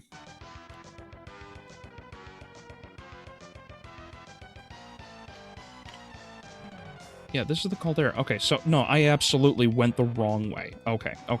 I will solve this.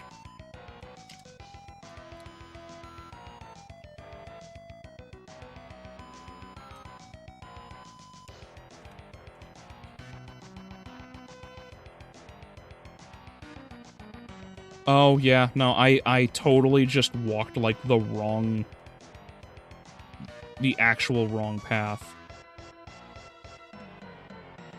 That was stupid of me. What a waste of time. Sorry. Had move everything...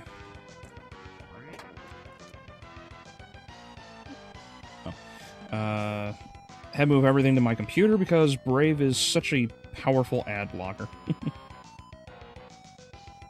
Oh, there we go. I think I went right instead of left. Yeah, no, that's the answer.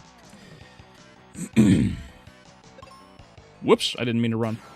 Why would I run? I shouldn't run from fights. I guess it's time to get some of them Skull reviews. Oh, alright, well, have fun, Eric. Good luck.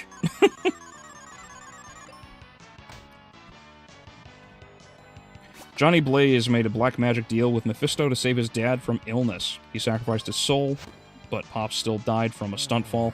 Mephisto made him get bad people and send to hell. Gotcha. YouTube is trying to kill Albeleo's channel. Well, I mean... Maybe.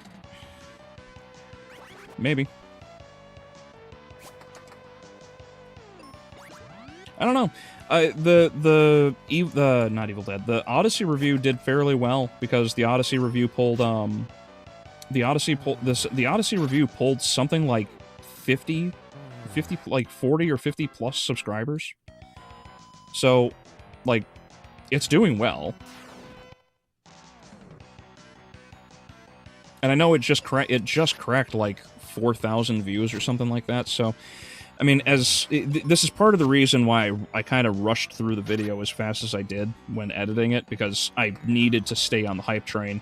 And now that Spider-Man is out, I need to get that done probably before, or at least, if not getting it done before, I'd probably have to get it done during this week at least. No later than Thursday or Friday.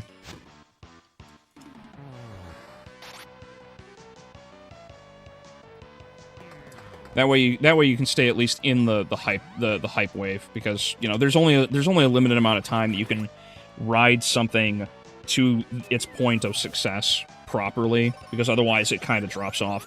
It takes a really big, like, long-standing project or franchise or something that you can really ride any sort of wave to success, even if you miss the like opportunity window. Castlevania is a good example. Like, I still get people trickling in every so often who watch the Castlevania reviews.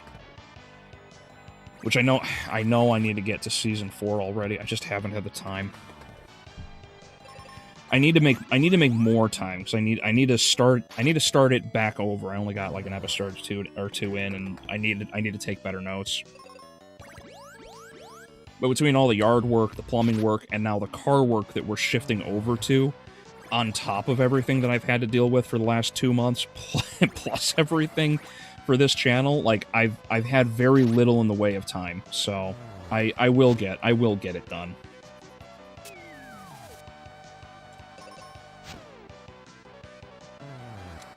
Seagal used to make good movies once upon a time. Oh yeah, I will still argue that Under Siege is probably his best movie.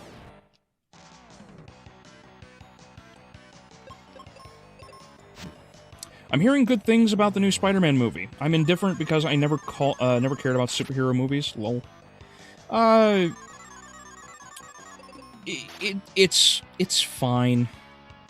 It's fine. It tries to have the same level of heart because it tries to have the same level of sacrifice, but it doesn't hit that level of sacrifice like not that it does. It, like, I don't know, but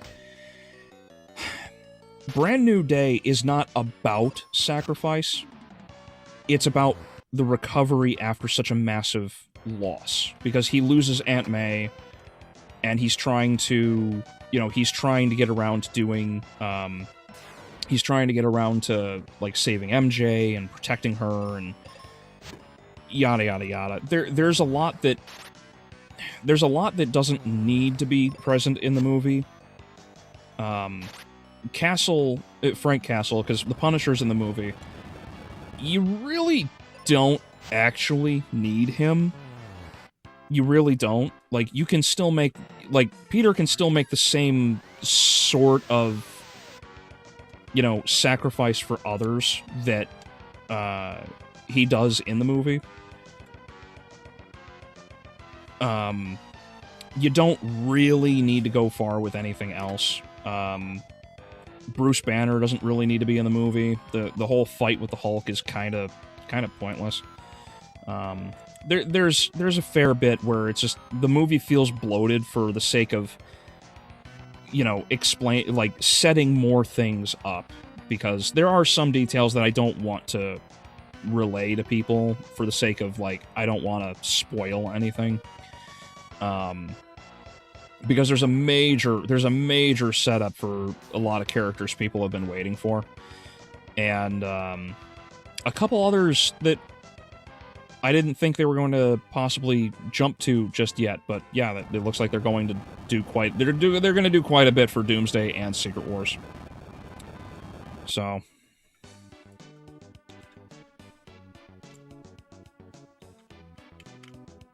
Roughly 60, actually. It's at 8.36. Oh, cool. Cool. Yeah, then it's probably like 55 or more people then. Because I have no idea how well the Evil Dead Burn review is gonna do. It's probably not gonna do anywhere near as well as the Odyssey, to be perfectly fair. Like, it was not as popular a movie, and the box office reflects this pretty hard, because I think the movie was like 60,000. It was like a 60 million budget, and it only did like, or no, I'm sorry, it was like a $20 million budget, and it only made like 60 million globally. So I know a lot of people were not particularly caring of Evil Dead Burn.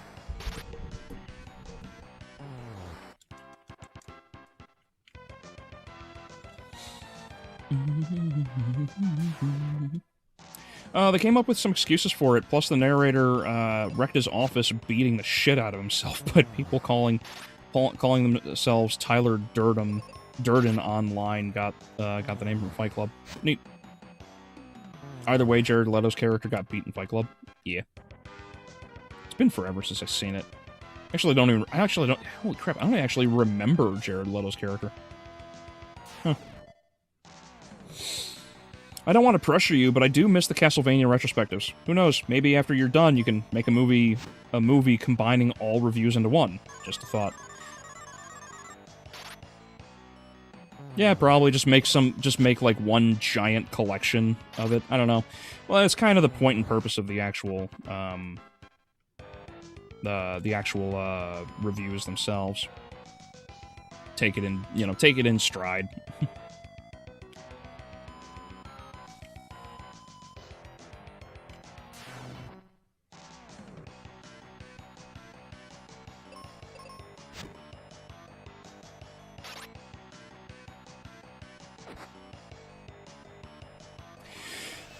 If you can time Season 4 and Nocturne Season 2 reviews by October 15th, you might get good views because of their new game. Oh, yeah, you know, that's right. I totally forgot, yeah. Yeah, maybe I can. Maybe I can. Ruben, heal me! I have 9 health! Fuck you, Ruben. You sack of shit. Fuck you, Ruben. I needed you, and you... Oh, cool. Thank you.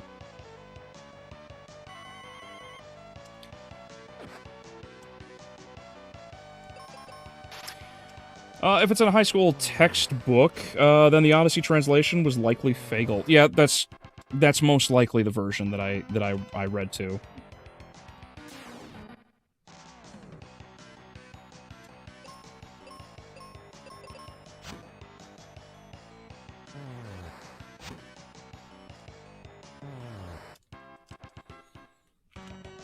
We ought to talk about the versions of the Odyssey later. There's quite a number of them. I am watching Ulysses tomorrow. Oh, cool.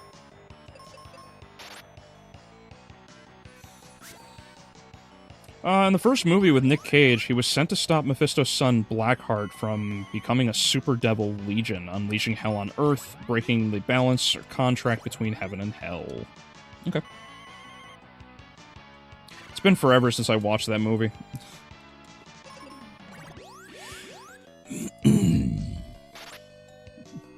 Yeah, I don't know, like, I know a lot of people are gonna want to watch me stream Castlevania, and since that comes out in October, there's a fair bit of time before then too, because you know we're about to start August tomorrow, and then we have September, and then we have October.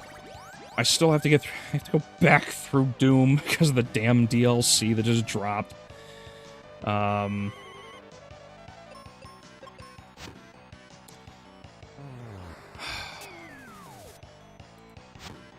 I still haven't had time to sit down and even try to get into Resident Evil 9.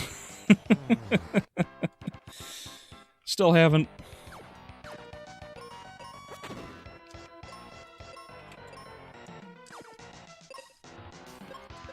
Whoops.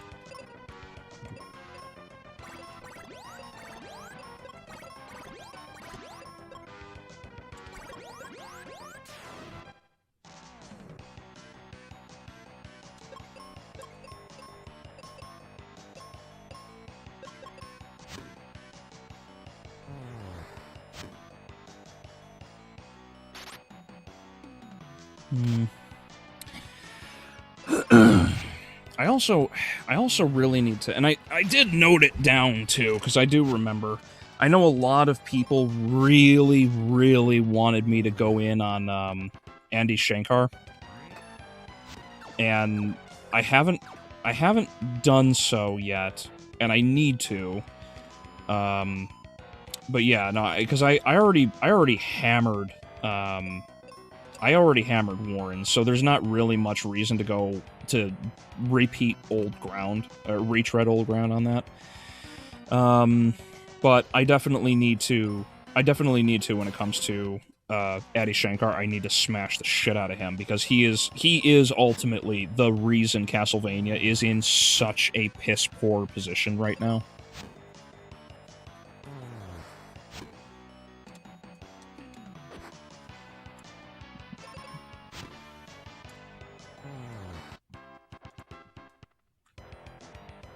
I know. And then there's also just Dracula to talk about, Lisa to talk about, and how they dropped that and haven't brought it back. I highly doubt they're ever going to bring her back, for that matter. I don't think that's going to occur. I also just don't think that Castlevania is going to continue. Here we are, almost a full year? No, I'm sorry. We're a year and a half later, and there's no news whatsoever about whether or not there's going to be a continuation for Castlevania. Everybody's like, oh, it's such a wild success. It was so good. Oh, look at that. No Castlevania all this time later. Who would have guessed? You know?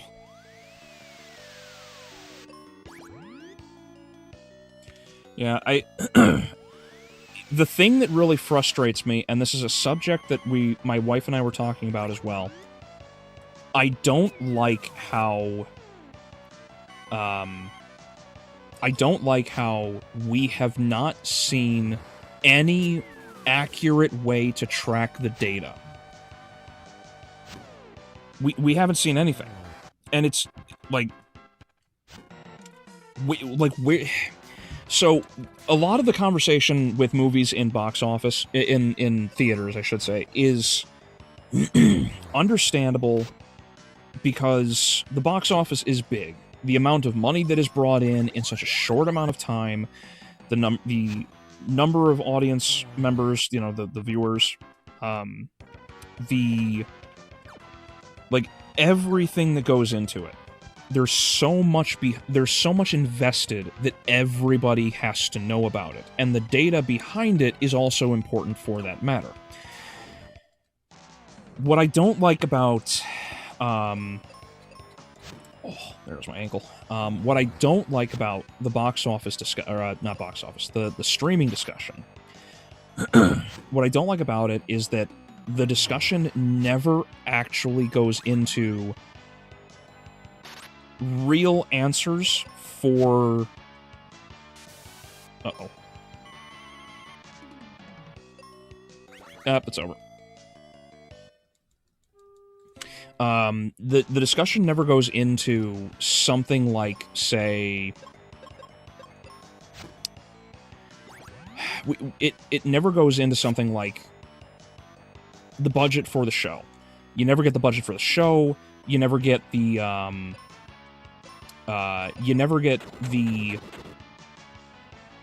actual numbers of how much of the show was watched, by who it was watched, what region it was watched, the total number of views, likes, dislikes. Like, there is, I would argue, possibly more investment in shows and movies that are on streaming services than there are actual movies that are released in box office.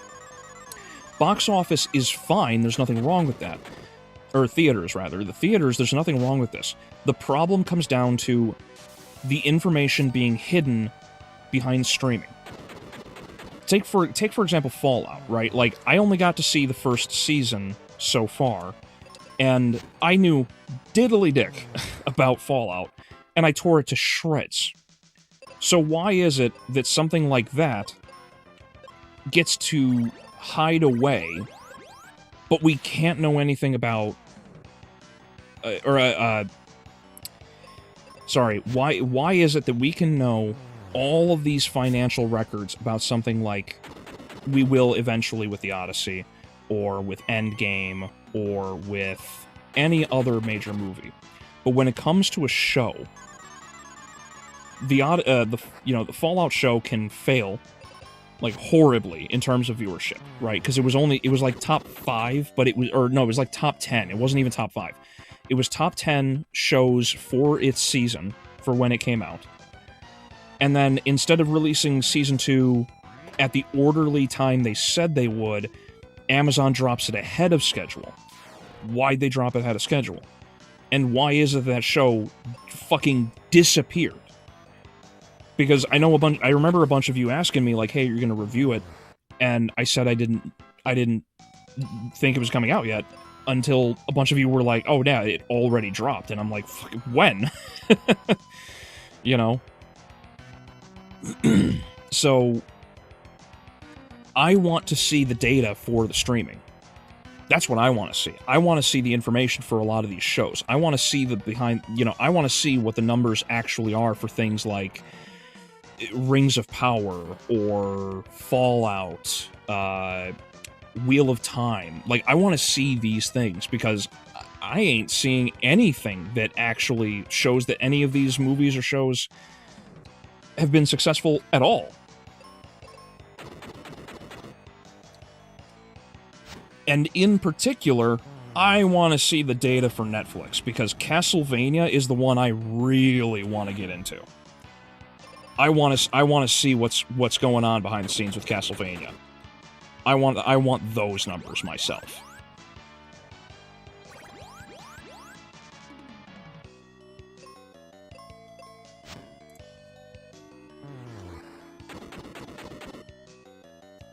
Because I guarantee Castlevania is not actually anywhere near as successful as people thought. I guarantee Castlevania, like, the first 2 seasons had success, and the third and fourth seasons were massive drop-offs. I guarantee it. I guarantee it. Because the only reason Nocturne had a part 2 is because Nocturne parts 1 and 2 were ordered together. It's the only reason that happened. Parts 1 and 2 were ordered together simultaneously.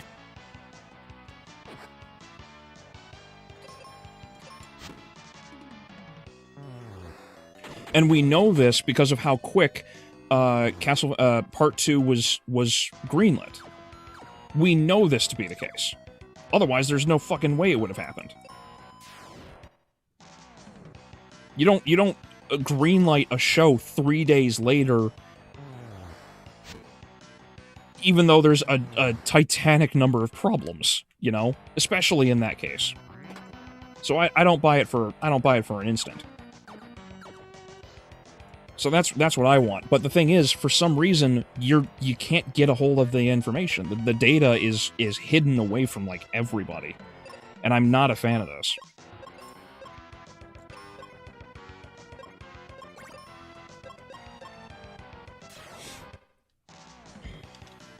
I think the Netflix verse is dead over a year and a half after the second season. If we get past September and the weekend, Geekend with no news, it's dead. Oh yeah, I agree. I think it's already dead. I think it's already dead. There's not going to be anything else.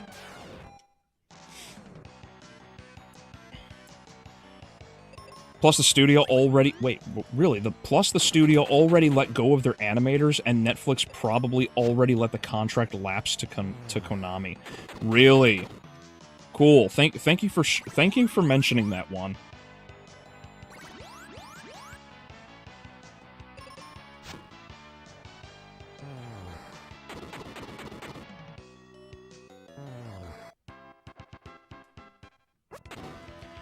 Sorry, I'm just gonna note that down real quick. That is it the company? You said the company shut down, or was it just that the animators were let go? Which one specifically?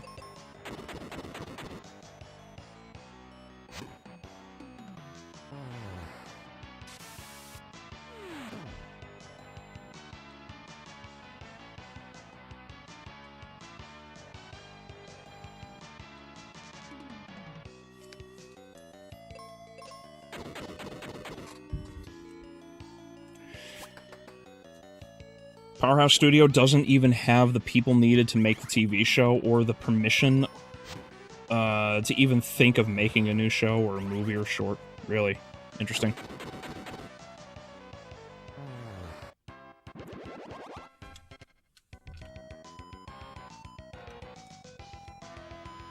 Let's go this way first. Whoop.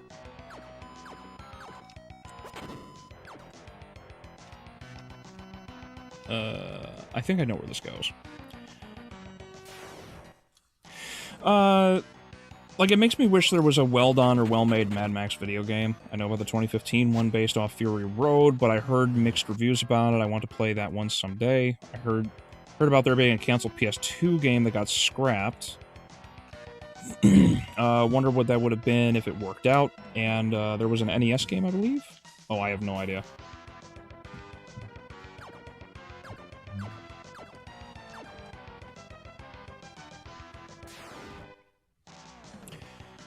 Amazon Fallout got heavily astroturfed when it came out. Oh, yeah.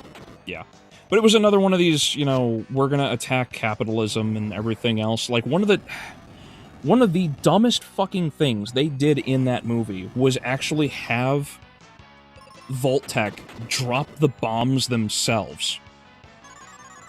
Like, I showed this in the review. They actually, like, the ghoul's wife actually said, drop the bombs.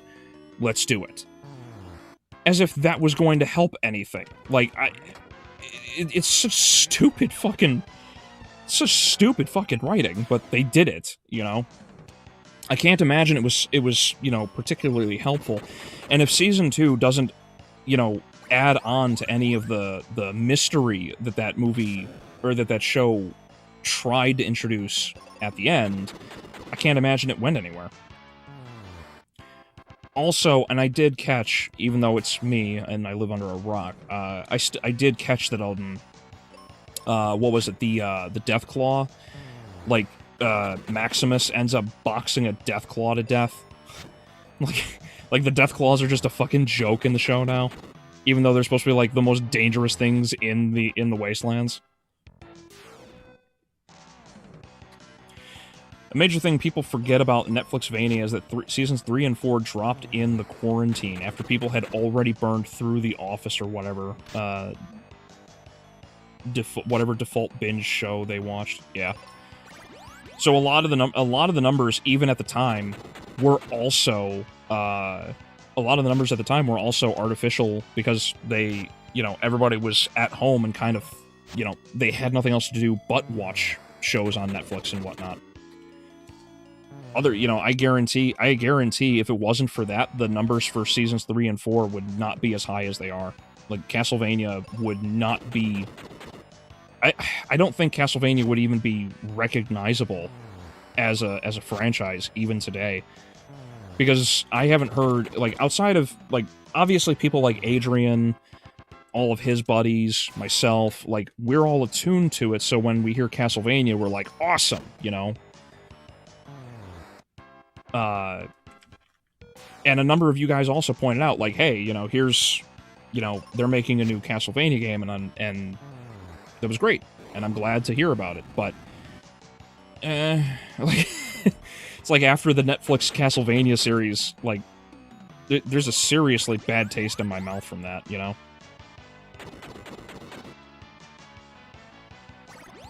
Powerhouse Studio let go of their borrowed animators after Season 2 contract ended. Oh, really? Is that part of... Oh, you know what? I bet that's part of the reason why the animation got worse in 3. I bet that's part of the reason why. Without a Season 3, they couldn't keep them around. For a Season 3, they would need to rebuild their entire pipeline from mainline keyframe artists to all the hired Korean and Chinese tweeners. That's funny. Yeah, that is one of the other bigger problems, is that the animation studios were all Korean. They were just... It was just cheap foreign labor. So... definitely no one was going to watch any of this shit because it just kept getting worse. Season 1, as small as it was at least limited, and they could make things better and flowed better. Season 2 increased some frames, some keyframes, but the in-between frames weren't enough. And so this is where you end up running into a lot of the problems that Season 3 had. In Season 4, I know they put, like, all of their budget into the finale with Trevor and, Death. But just because they made this big, cool, you know, flavorful conclusion doesn't mean shit, you know?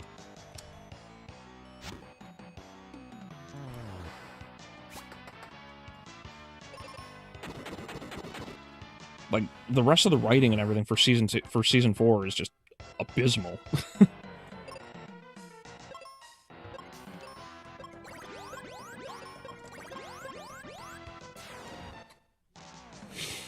Well, Obsidian took over development of Fallout since Microsoft was disappointed in Bethesda's apparent lack of progress in getting a new Fallout game. Oh, cool. But I don't know if it's the same kind of Obsidian developers from, you know, ages ago or not. That would be my concern. They backpedaled on the ghoul's wife in Fallout Season 2, made her be nicer when, like they did with Invincible Amber. Oh, really? Ah. Crazy. It's almost like I called that shit from a mile away, didn't I? I mean, everybody did, obviously, but yeah, no, it's funny to see that they admitted to such a thing.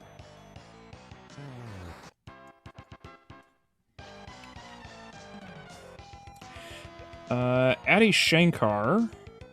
Oh, there's the switch. Adi Shankar tried to make illusion with the Divine Comedy using DMC seasons. Season 1 is Inferno, 2 is Purgatorio, and Season 3 is going to be Paradiso. I swear he just thought that one up. He knows Season 3 is the final one.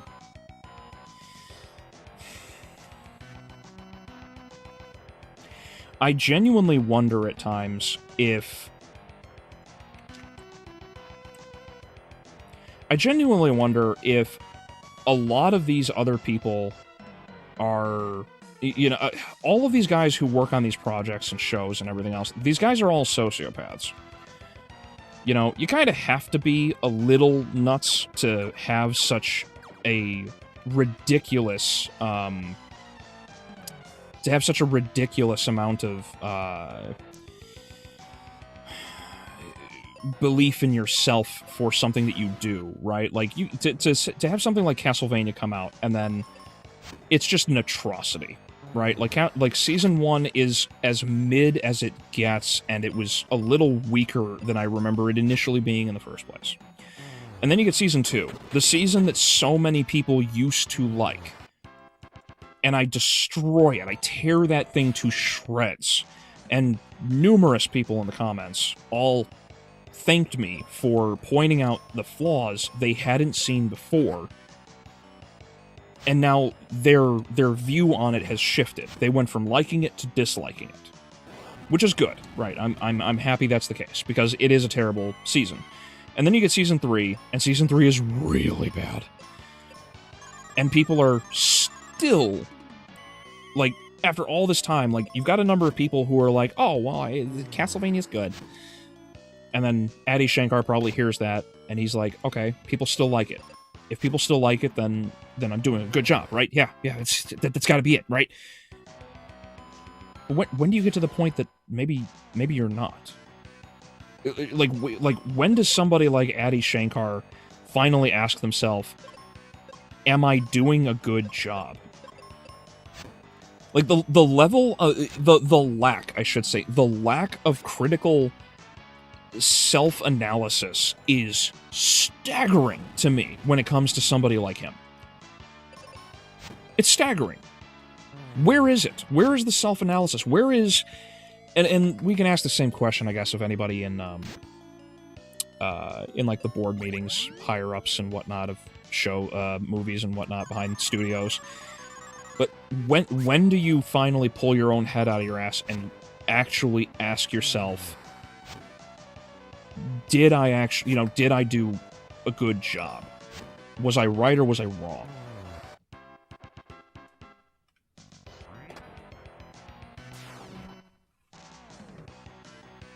Sorry, I meant Powerhouse let go. Oh, after Nocturne. Gotcha.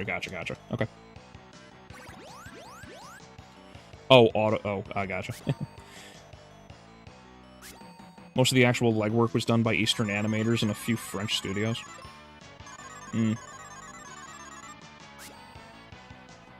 Adi Shankar got kicked out of Netflixvania after Season 2. But he was still the main producer, though. Right? He still had a hand in everything because he had other projects that he was working on. At least my understanding is that that was the case.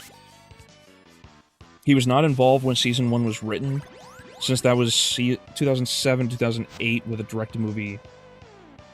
direct-to-DVD movie. Yes, but the show was still being, like, not the show, the movie, sorry. The movie was still being worked on again and again because of, Igarashi. And Igarashi just kept sending people back to be like, hey, we want you to rewrite this because it's not good. So, I don't know, like, maybe I'm just wrong. I'm probably wrong, knowing me.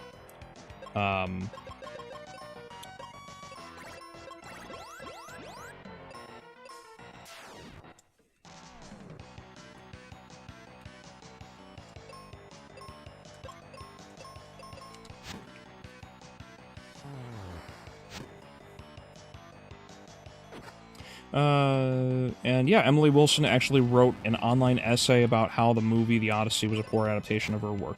Thank you, Adrian. Yeah, as I'm sure you're catching because you're watching this behind the live right now. Yeah, I did catch your comment, and several others all saying that I'm wrong about Emily Wilson's translation. So if I'm wrong, I'm wrong because I haven't read it, and I don't even know if I'm ever going to have time or the interest to. But if I'm wrong, I'm wrong.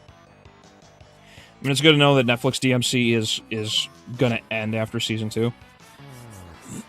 I still have to sit down and watch the first season. I mean, I can't wrap my head around how it's still working. like the fact that there's still another season going on is crazy. Because like I have only heard bad about DMC. I have never heard anyone praise it, not once.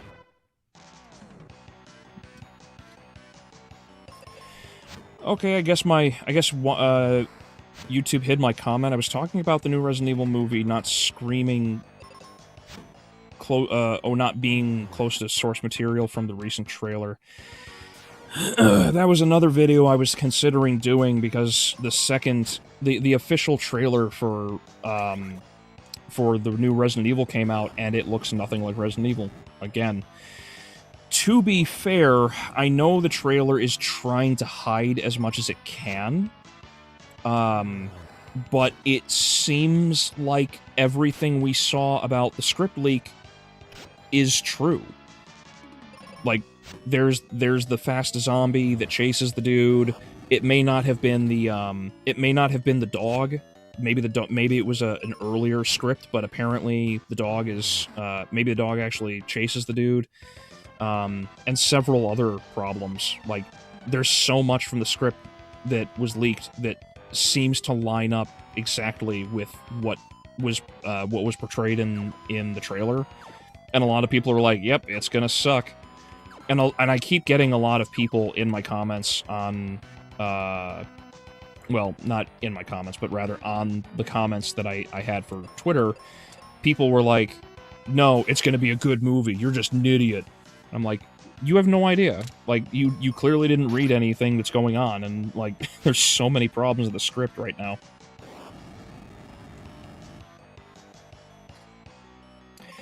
Aztecs sacrificed other peoples as much as they could. They went to war to conquer people to make sacrifices of them. Mayans broke apart into a feudal society before the Spanish arrived. Yeah, that's just another factor. Like, all of these kingdoms were already in severe decline by the time the Spaniards, the conquistadors, showed up in the Americas. Everything was fucked long before they got here. They just happened to get here when shit was at its worst.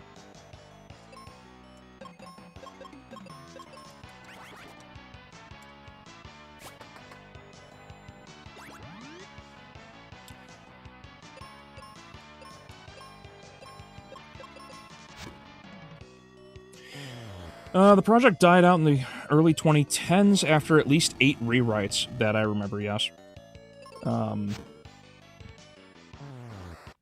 Trying to force Ellis to write a more appropriate script after a few years. Netflix approached Shankar and he pitched reviving it. Yes.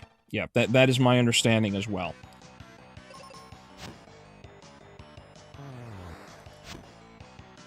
I actually like Daredevil's director's cut from 2004. It was okay with Daredevil 2003. The director's cut makes more sense with the cut scenes that were put back in. Okay.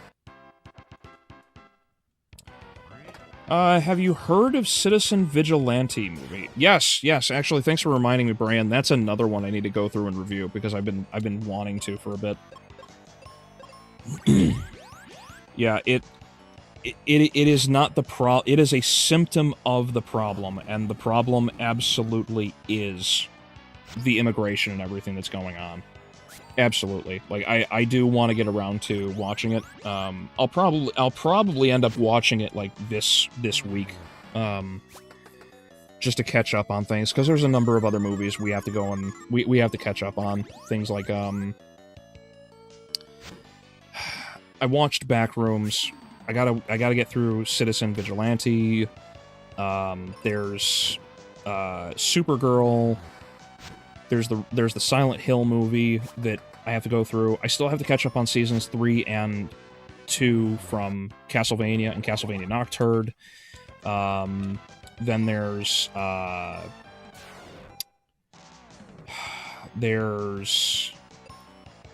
Resident Evil trailer that I wanted to discuss. There's quite a bit to talk about. I just need the time. That's it.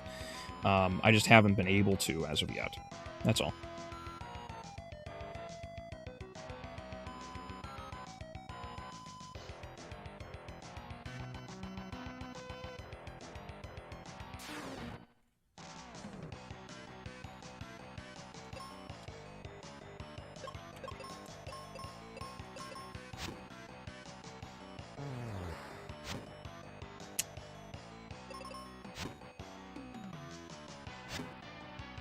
Also, Albeleo, want me to tell you about a messed up detail about my game? Yeah, sure. Go right ahead.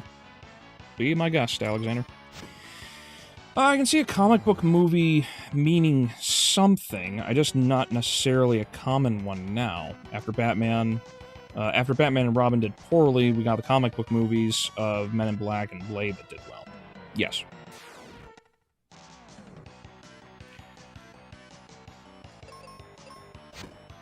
Yui Bowl movie? Yes, and that's part of the reason I'm a little hesitant on the movie itself, because it is Yui Bowl, and he's infamously terrible for how bad his movies are.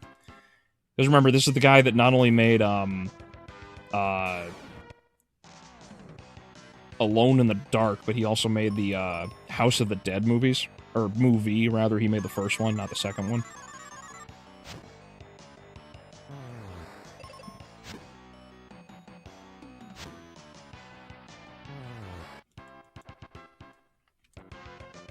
I don't think most people knew MIB was a comic book movie. No, I don't, or comic book, rather. Yes, I don't believe most people knew that.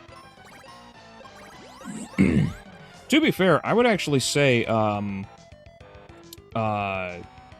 would say that one of the bigger problems with, I would say that one of the other issues with a lot of things is that there are so many genuinely good or interesting stories out there, and no one is advertising them as, or making them, you know? Like, no one's turned, like, Godzilla Rulers of Earth, which is one of the most successful of the Godzilla comic runs, into an actual comic. Like, no one's done that for some reason. And I don't know why Toho hasn't. But that's where we're at. It's like, there are so many stories that people could absolutely use, that people could make things better with, and they just haven't. It's genuinely confusing. It's genuinely confusing at times, because I'm like, could we just... Can we just use the books that already exist? Like, there's a book that I've gone through a couple times because I really liked it, and that's called Don't Move. Don't Move is about a giant spider that stalks a group of people going out on a retreat with their pastor, and some of them are suffering from drug withdrawal and trying to stay clean. Others are just family members trying to have a good time. And the spider starts stalking them and taking them out one by one. And I just saw a trailer for the movie. It's coming out in September.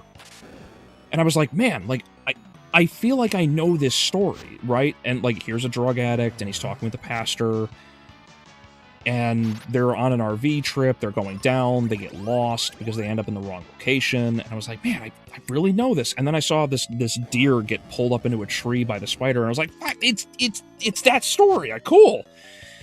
And there we go, there you have it, and that one, it's being turned into a movie, and I'm glad, because there's so many novels, there's so many books, like, there's so much money to be made by stories like that. But Hollywood just hasn't done what they should, which is rely more on making not only the books and the novels, but relying on keeping the source material accurate.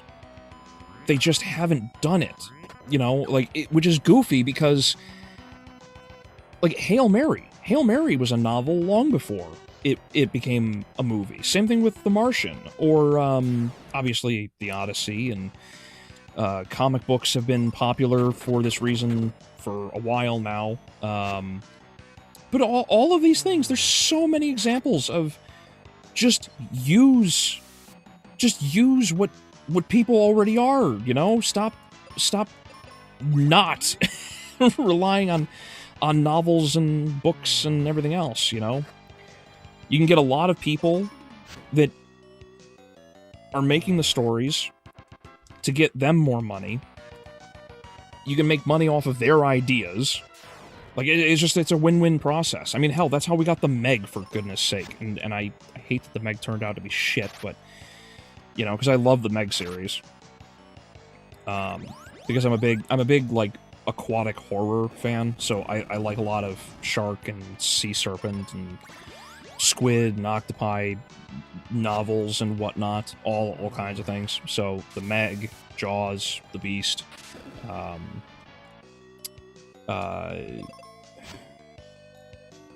was it called? Behemoth. There's Typhoon. Steve Alton also wrote a really good story for The Lock. There's all kinds of things like that, but like, it's cool to recognize these stories when they come out. Hollywood should be pushing more for these kinds of stories, I think. And do them faithfully, do them accurately. That's how, and, put a good team behind it to condense the story proper, and that's how you get something like Project Hail Mary. Hail Mary was fantastic.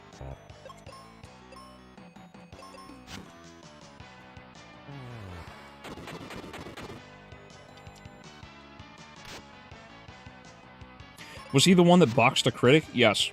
Yeah, Juan. I don't remember what movie he was the guy reviewed. I don't remember if it was Blood Rain or Alone in the Dark. It was one of those fairly early video game movies that he did, and he was like, all right, fine, fuck you. If you don't like my movie, then fight me in the ring, and if you lose, then you have to take back you have to get rid of your review, and Uwe Boll beat the shit out of him.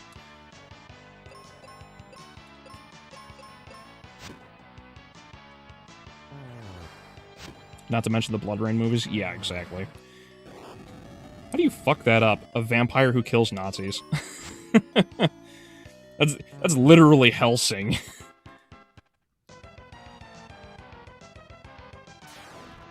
According to a hypocritical town law, most people aren't allowed to have firearms since it's a liberal city. However, if they are of a certain identity, sexuality, or race, they are allowed firearms. Ah. That's a good one.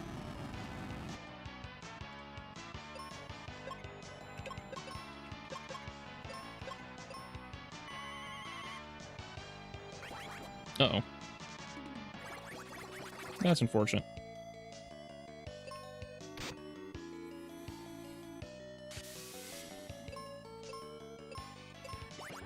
Thank you. That's unfortunate.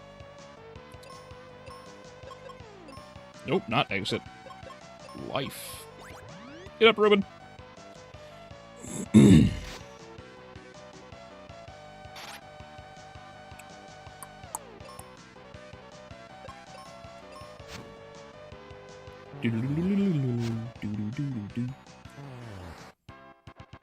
Oh, that reminds me. I forgot to send a YouTube or Twitter video about the Notari.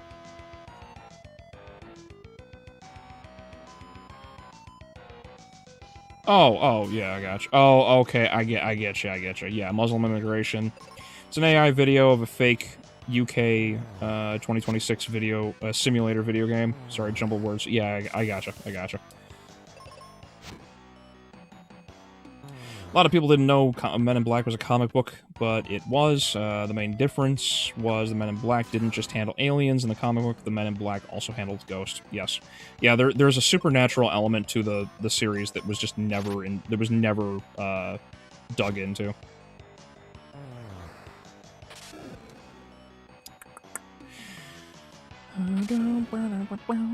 There was mention of comic book in the special features for the... Oops. For the DVD for Men in Black. Yes, there was. There was also the music video by by Will Smith.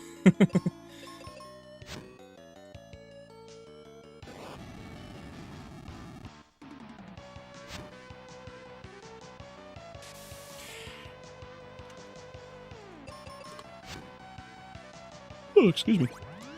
Also, I think UA Bowl actually rated by Watch Mojo as the worst movie director at the #1 spot. Oh, interesting. That's kind of weird considering how atrocious so many other movies are. Like, UA Bowl is definitely an awful director, that's for sure, but I could probably find 100 movies and their directors who are far worse. How terrifying is it that only the crazy liberals have guns in my game? Oh, yeah. And they would never use it, like, justifiably either.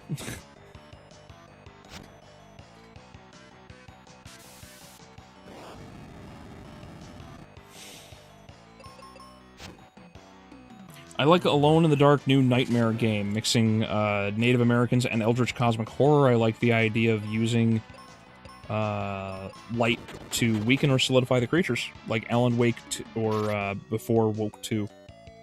Oh, like Alan Wake before Alan Woke 2? Yeah, I gotcha.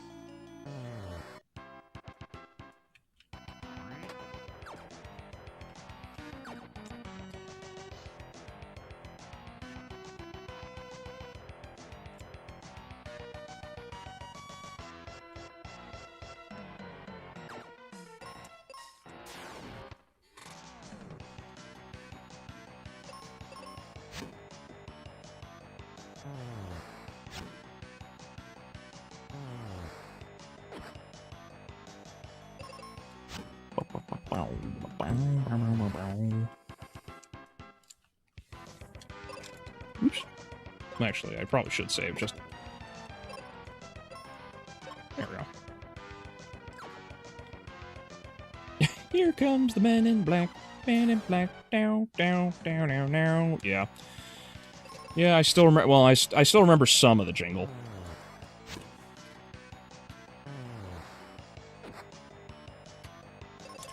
Hey, how's it going, boy?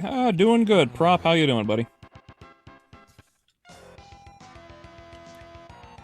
It has been a while. But yes, I am alive. I am alive.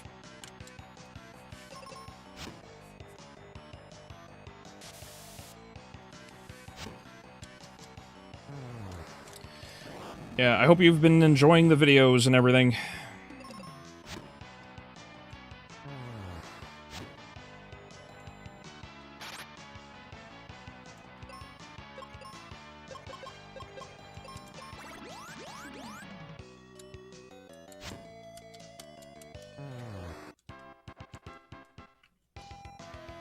Medusa had two sisters, right? Euryle and Stheno. Why were they not also made into Gorgons? I'm pretty sure... I feel like she's one of the Gorgons. It depends on the epic that you're going with, though. Or what story, rather, you're going with. Because... Medusa has... because she was a priestess who was raped in, I think, Athena's temple. And that was because of Poseidon, I believe. And then she's supposed to have two sisters. I'm positive she has two sisters.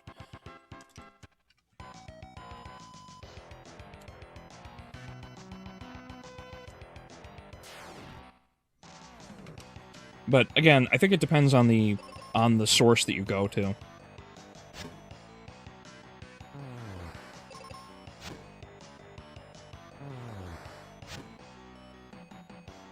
Good job on the Odyssey video, by the way. Thank you. Thank you, Prop.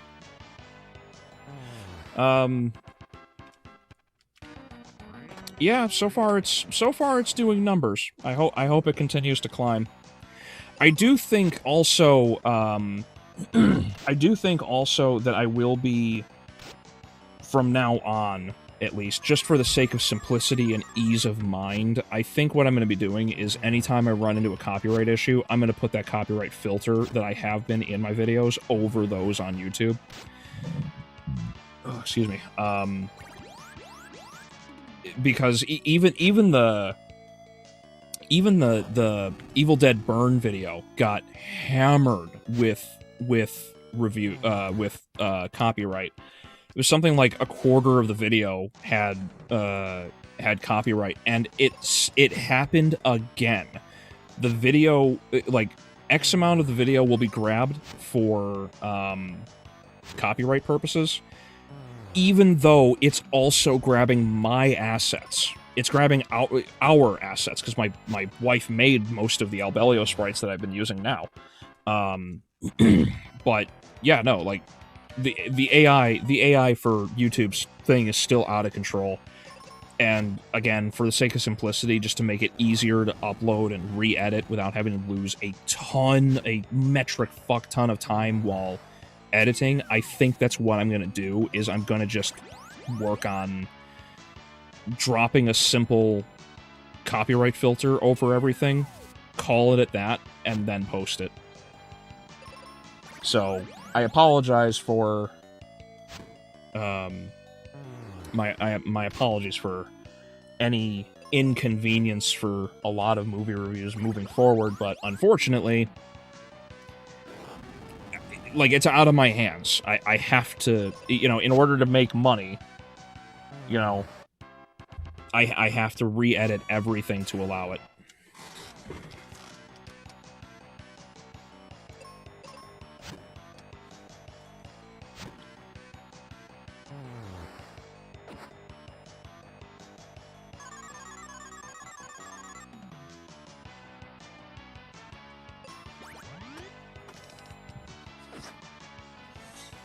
Yes, Medusa had two sisters. Thank you, Adrian. I thought I was right.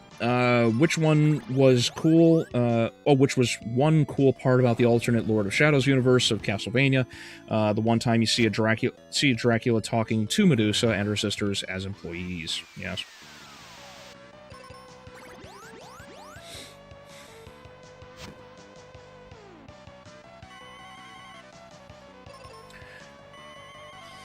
I was always surprised Netflix never hopped on a live-action Hellsing series to ape on the Netflix-Vania audience. Yeah. And continue the live-action adaptation trend they had going. Well,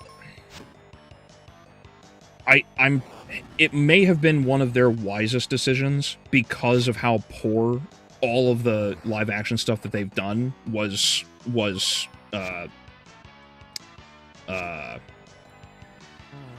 oh, Lord help me. Received, thank you. Everything was poorly received. Like, Death Note was, like, no one likes Death Note. In fact, I think the Netflix movie caused more problems for the Death Note series, like franchise, than anything else. The only one that seems to have been an actual success was One Piece.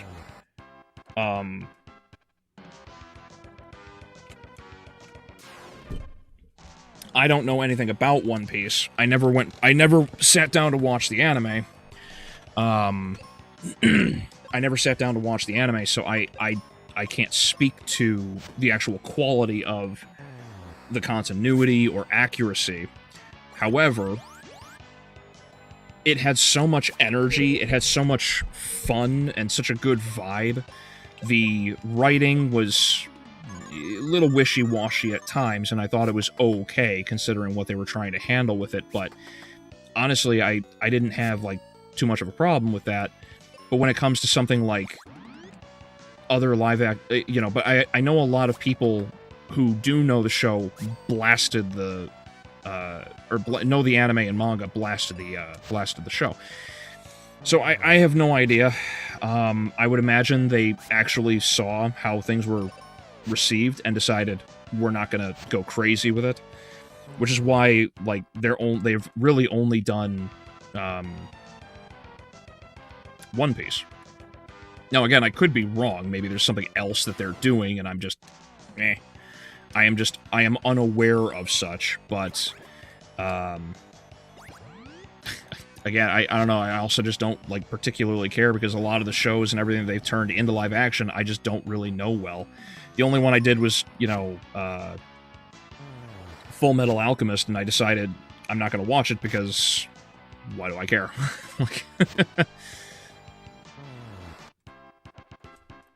I also saw there was also a Mandela catalog movie in the works.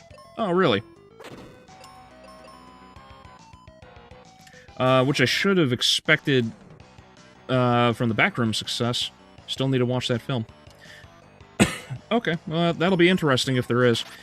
Not that I'm particularly interested. We'll see how it goes, though. I mean, more small creators need success, need help.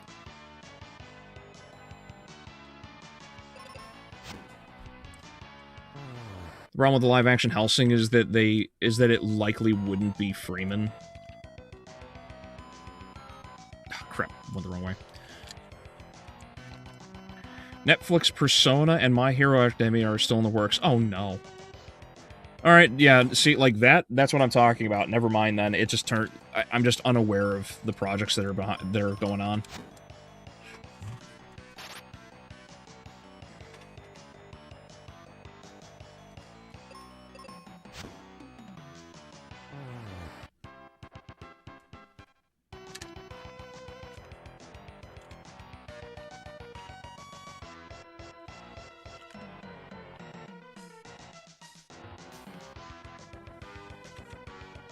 I feel like Hollywood is gonna do that thing again where they try to dig up gold in the new trend. Yeah, probably.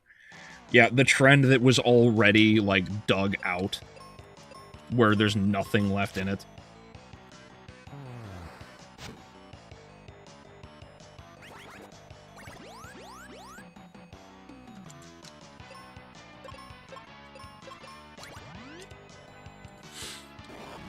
They did Inuyasha, Yu Yu Hakusho, sorry, a few years ago, too, I think. Oh, did they? Yeah, see, I just really don't care. It's like, there's so many projects coming from Netflix, and, like, all of them are bad. It's like, you can only keep up with so much.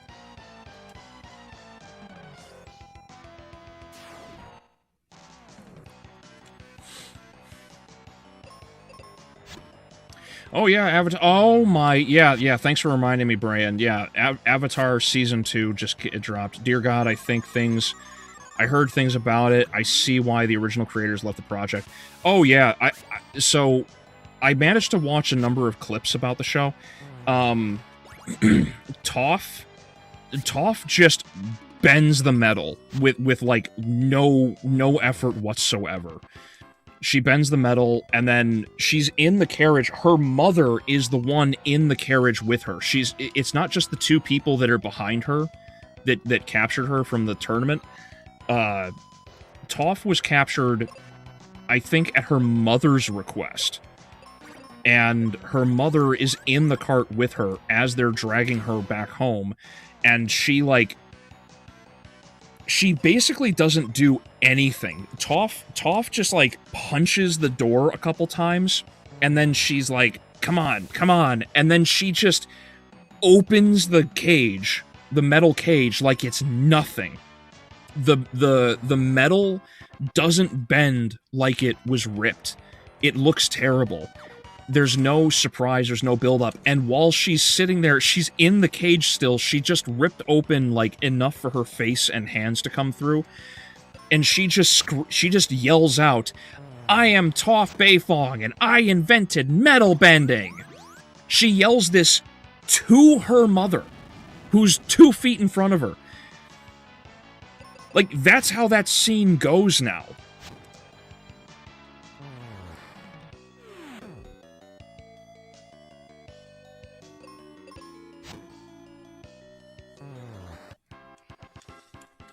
Like, they did that.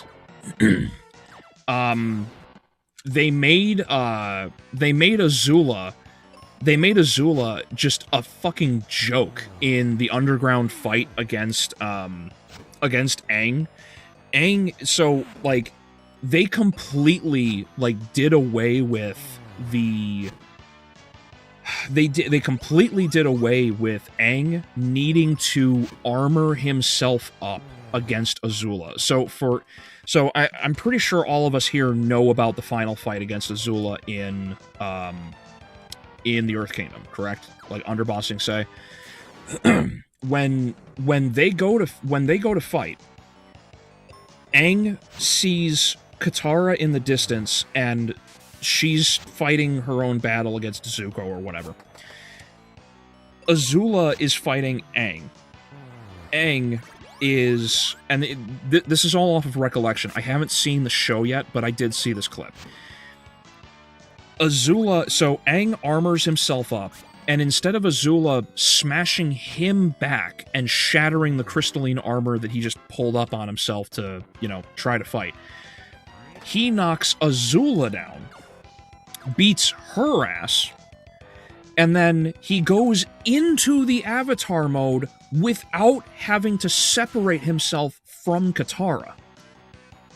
Now, if you know Avatar as well as I do, right, at least the fucking shows, I don't care about the comics or the bullshit fan crap of, you know, everybody's gay. in the show, the reason why, or in the cartoon, right, in the original cartoon, the reason Aang goes into the Avatar state is because he protects himself in the little crystalline tent so that he can activate his chakra and go into the Avatar state so that he can save Katara, but he has to let her go emotionally. He has to let go of her. So there's no more, you know, there's no more connection between him and Katara, right? Which is a massive plot hole and problem in Avatar as it is. That is a gaping problem. But anyway, in the live action, in the Netflix show, Aang is staring down Azula and just goes into the Avatar state and proceeds to beat her ass. She's like at his mercy, like crawling backwards, like, no, please don't kill me kind of, you know, mercy. He then looks at what he's done to Azula, and he stutters for a second, like he just kind of like stares at her, and even though he's looking straight at this woman, into this woman's soul, she lightning strikes him in the chest, knocking him out of the Avatar state, and that's where the clip ends. I don't know what happens afterward, but that's that's what I saw in the clip. It's wild that that's what happens. So it's a complete bastardization of everything that we know from the cartoon. And it actually makes me worry that the Netflix show is actually going to push for Zuko and Katara to be in a relationship together.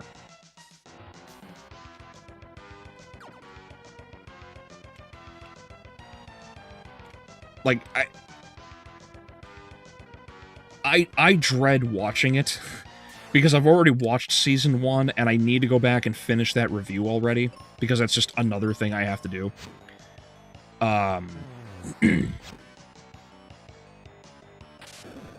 But yeah, apparently season 2 is genuinely worse than the first season on a lot of levels, and the first season was atrocious. So that's just kind of where Netflix is right now.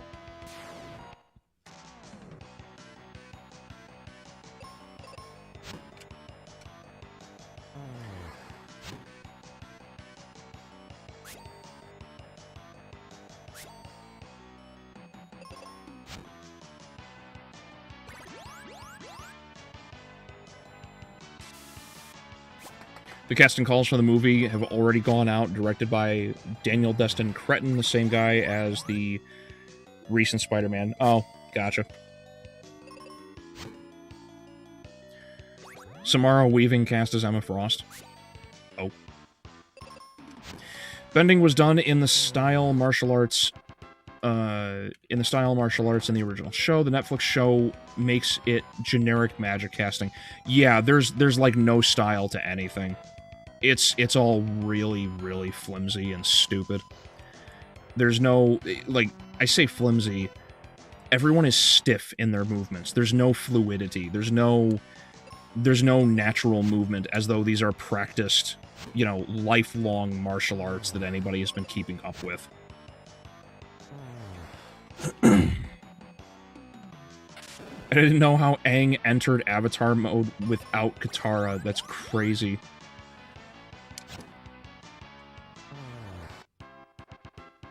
Well, the first season bastardizes everything because I'm sure most of you guys haven't seen it. I did. The first season of the Netflix Avatar series, the entire season is just them berating, like, Aang. Aang is just constantly berated again and again and again, and he downplays himself all the time. When the conclusionary battle of the North occurs, right, when the Fire Nation invades, again, when they attack the North, Master Pacho. I think it's Pyko. The guy that Katara wants to learn from. He and I think like the general's son, who was added to the, or no, not him, the king's son, the one or whatever, the guy who wants to marry the chick that turns into the Moon Princess. The two of them come to Aang asking him, like, what strategies do you have, Avatar? What will you do to help us? And he, like, Aang unironically just kind of, like, looks up at them and then looks away a couple times, like, awkwardly, like, well, I don't really have any battle experience. I was kind of hoping you guys would do something. Like, that's actually how it goes. You know, like, I'm paraphrasing because I don't remember the exact dialogue, obviously, but yeah, no, like, Aang genuinely has no idea what to do, and he doesn't attempt to defend anybody, he doesn't pitch in, he doesn't go off to fight the Fire Nation before the ships arrive at the ice wall. He does nothing. He sits in the back, behind the, you know, the front lines, and he just basically whimpers to himself like a little bitch. And then when the spirit is killed, instead of him actually doing anything worth a damn, like, no, it's not over, and then taking action into his own hands to save, you know, the Northern Water Tribe, he allows the water spirit to govern him. like, he submits to the water spirit to allow it to control him and use him to channel its anger against the Fire Nation. Aang has no autonomy whatsoever. He's just a fucking Muppet. He's just a Muppet. He does nothing. It's a farce. This isn't Avatar. This isn't a hero who's grown up over several months or whatever since the series began. Like, he's not accepting the truth or the reality. Like, it's fucking crazy how atrocious the Avatar series is in that's just season 1. that's just the first season.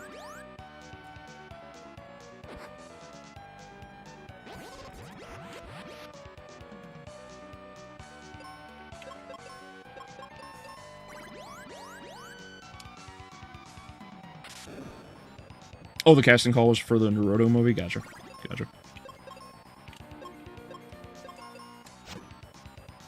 Buddy, that a whole lot of bull. Devil, trust me, I wish I was joking.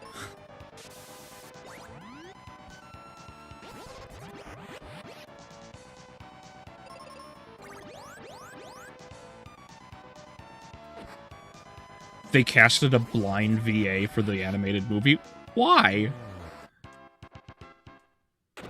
What does that do? What does that do? What the fuck?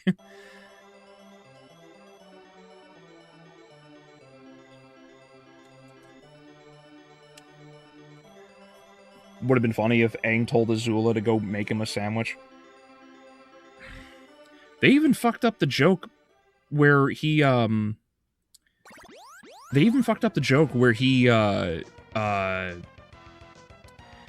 there's another clip from Season 2 where... there's another clip from, there's another clip from Season 2 where Aang... So, do you guys remember where Aang gets, like, super tired? And because he's, you know, he's fretting about the fight with the Fire Lord. Azula shows up in that town and goes to fight everybody. When Azula goes to fight everybody, the whole, like, part of that joke that it works the way it does because Aang is so fucking tired he couldn't give a shit about what she has to say. So when she puts her hand over her eye to mock Zuko and she's like, I must capture the Avatar for my, you know, to restore my honor, and then it cuts back to Aang and he just looks at her like he's so fucking done with her shit. Like, that's what makes that scene funny. Apparently they cut that entire thing from the story, so that doesn't happen. So, like, she still does the mocking joke where she puts her hand over her eye and everything, but he's not tired because he hasn't been staying up for an extraordinary amount of time. Like, why? They've bastardized, like, everything that makes... They bastardized everything that makes, like, Avatar, and I just can't wrap my head around how any of these people still have a job. Oh, that's unfortunate.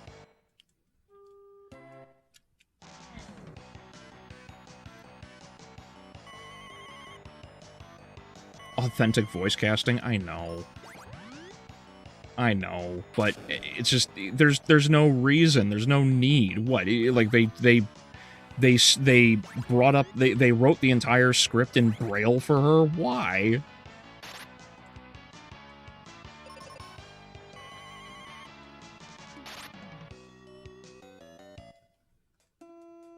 Wow. Alright, Benjamin, can you fucking cast white already, please?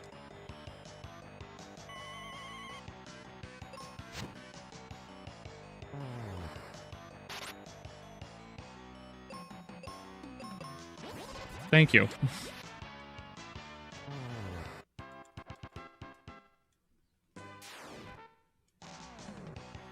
But yeah, no, I gotta get through... I've got to get through season... I have to finish the season 1 review of Atla, And then I gotta get around to Season 2 at some point. But there's so much on my plate to do, and I'll get through it. It's just gonna take a bit.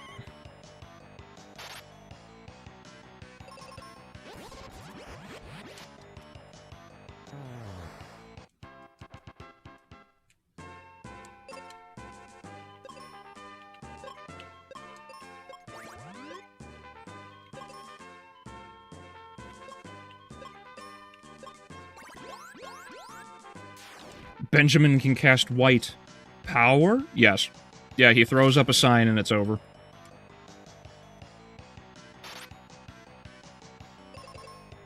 Yep. White. And then they both die.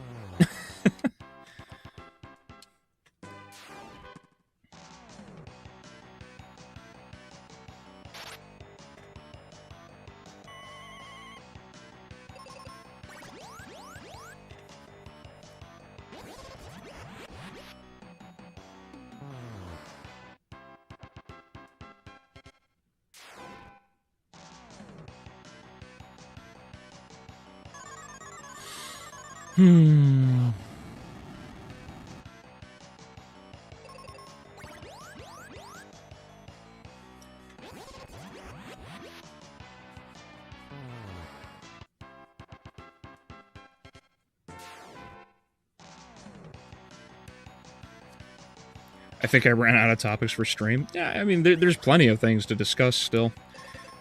Like, there's still, like, we didn't even touch on Evil Dead Burn.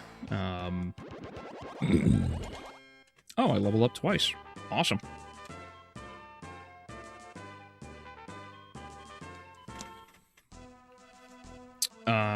No, I don't want this path. I want the other way.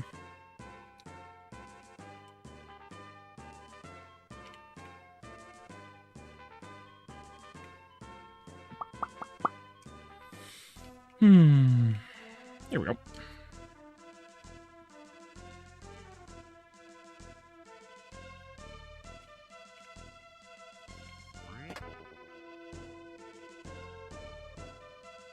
Took me a lot longer to get through the volcano section than I thought it was going to.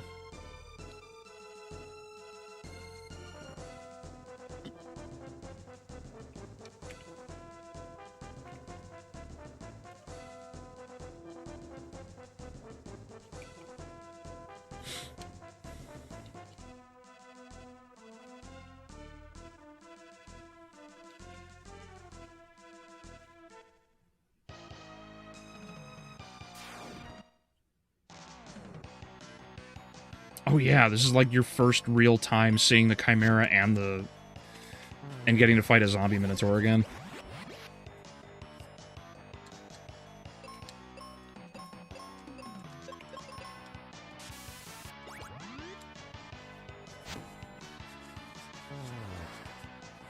Not black with high teenage pregnancy rates and first grade literacy rate at age 30. Oh, good Lord, Juan, please.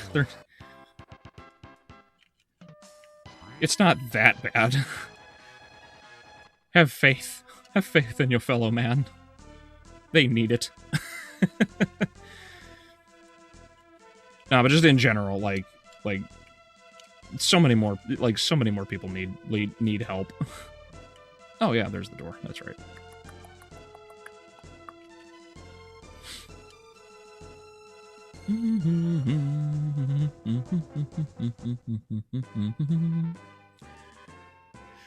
Alright, I actually think this is a good place to call it at 6 hours in so far. Cool. Alright, so thank you all for coming out, everybody. It's been a blast, especially with over 30 of you. Thank you very much. I appreciate the support as always. If you haven't seen either of the reviews that came out this week, there's the Odyssey review, which is a whopping 42 minutes, and then a much shorter one, which was a lot more poignant about Evil Dead Burn, because that was fine. You know, I finally got around to finishing that. There are a few more things that I will get around to. Like I said, Backrooms, Spider-Man. Probably at some point I'll get around to finishing other videos that I've been working on for a while.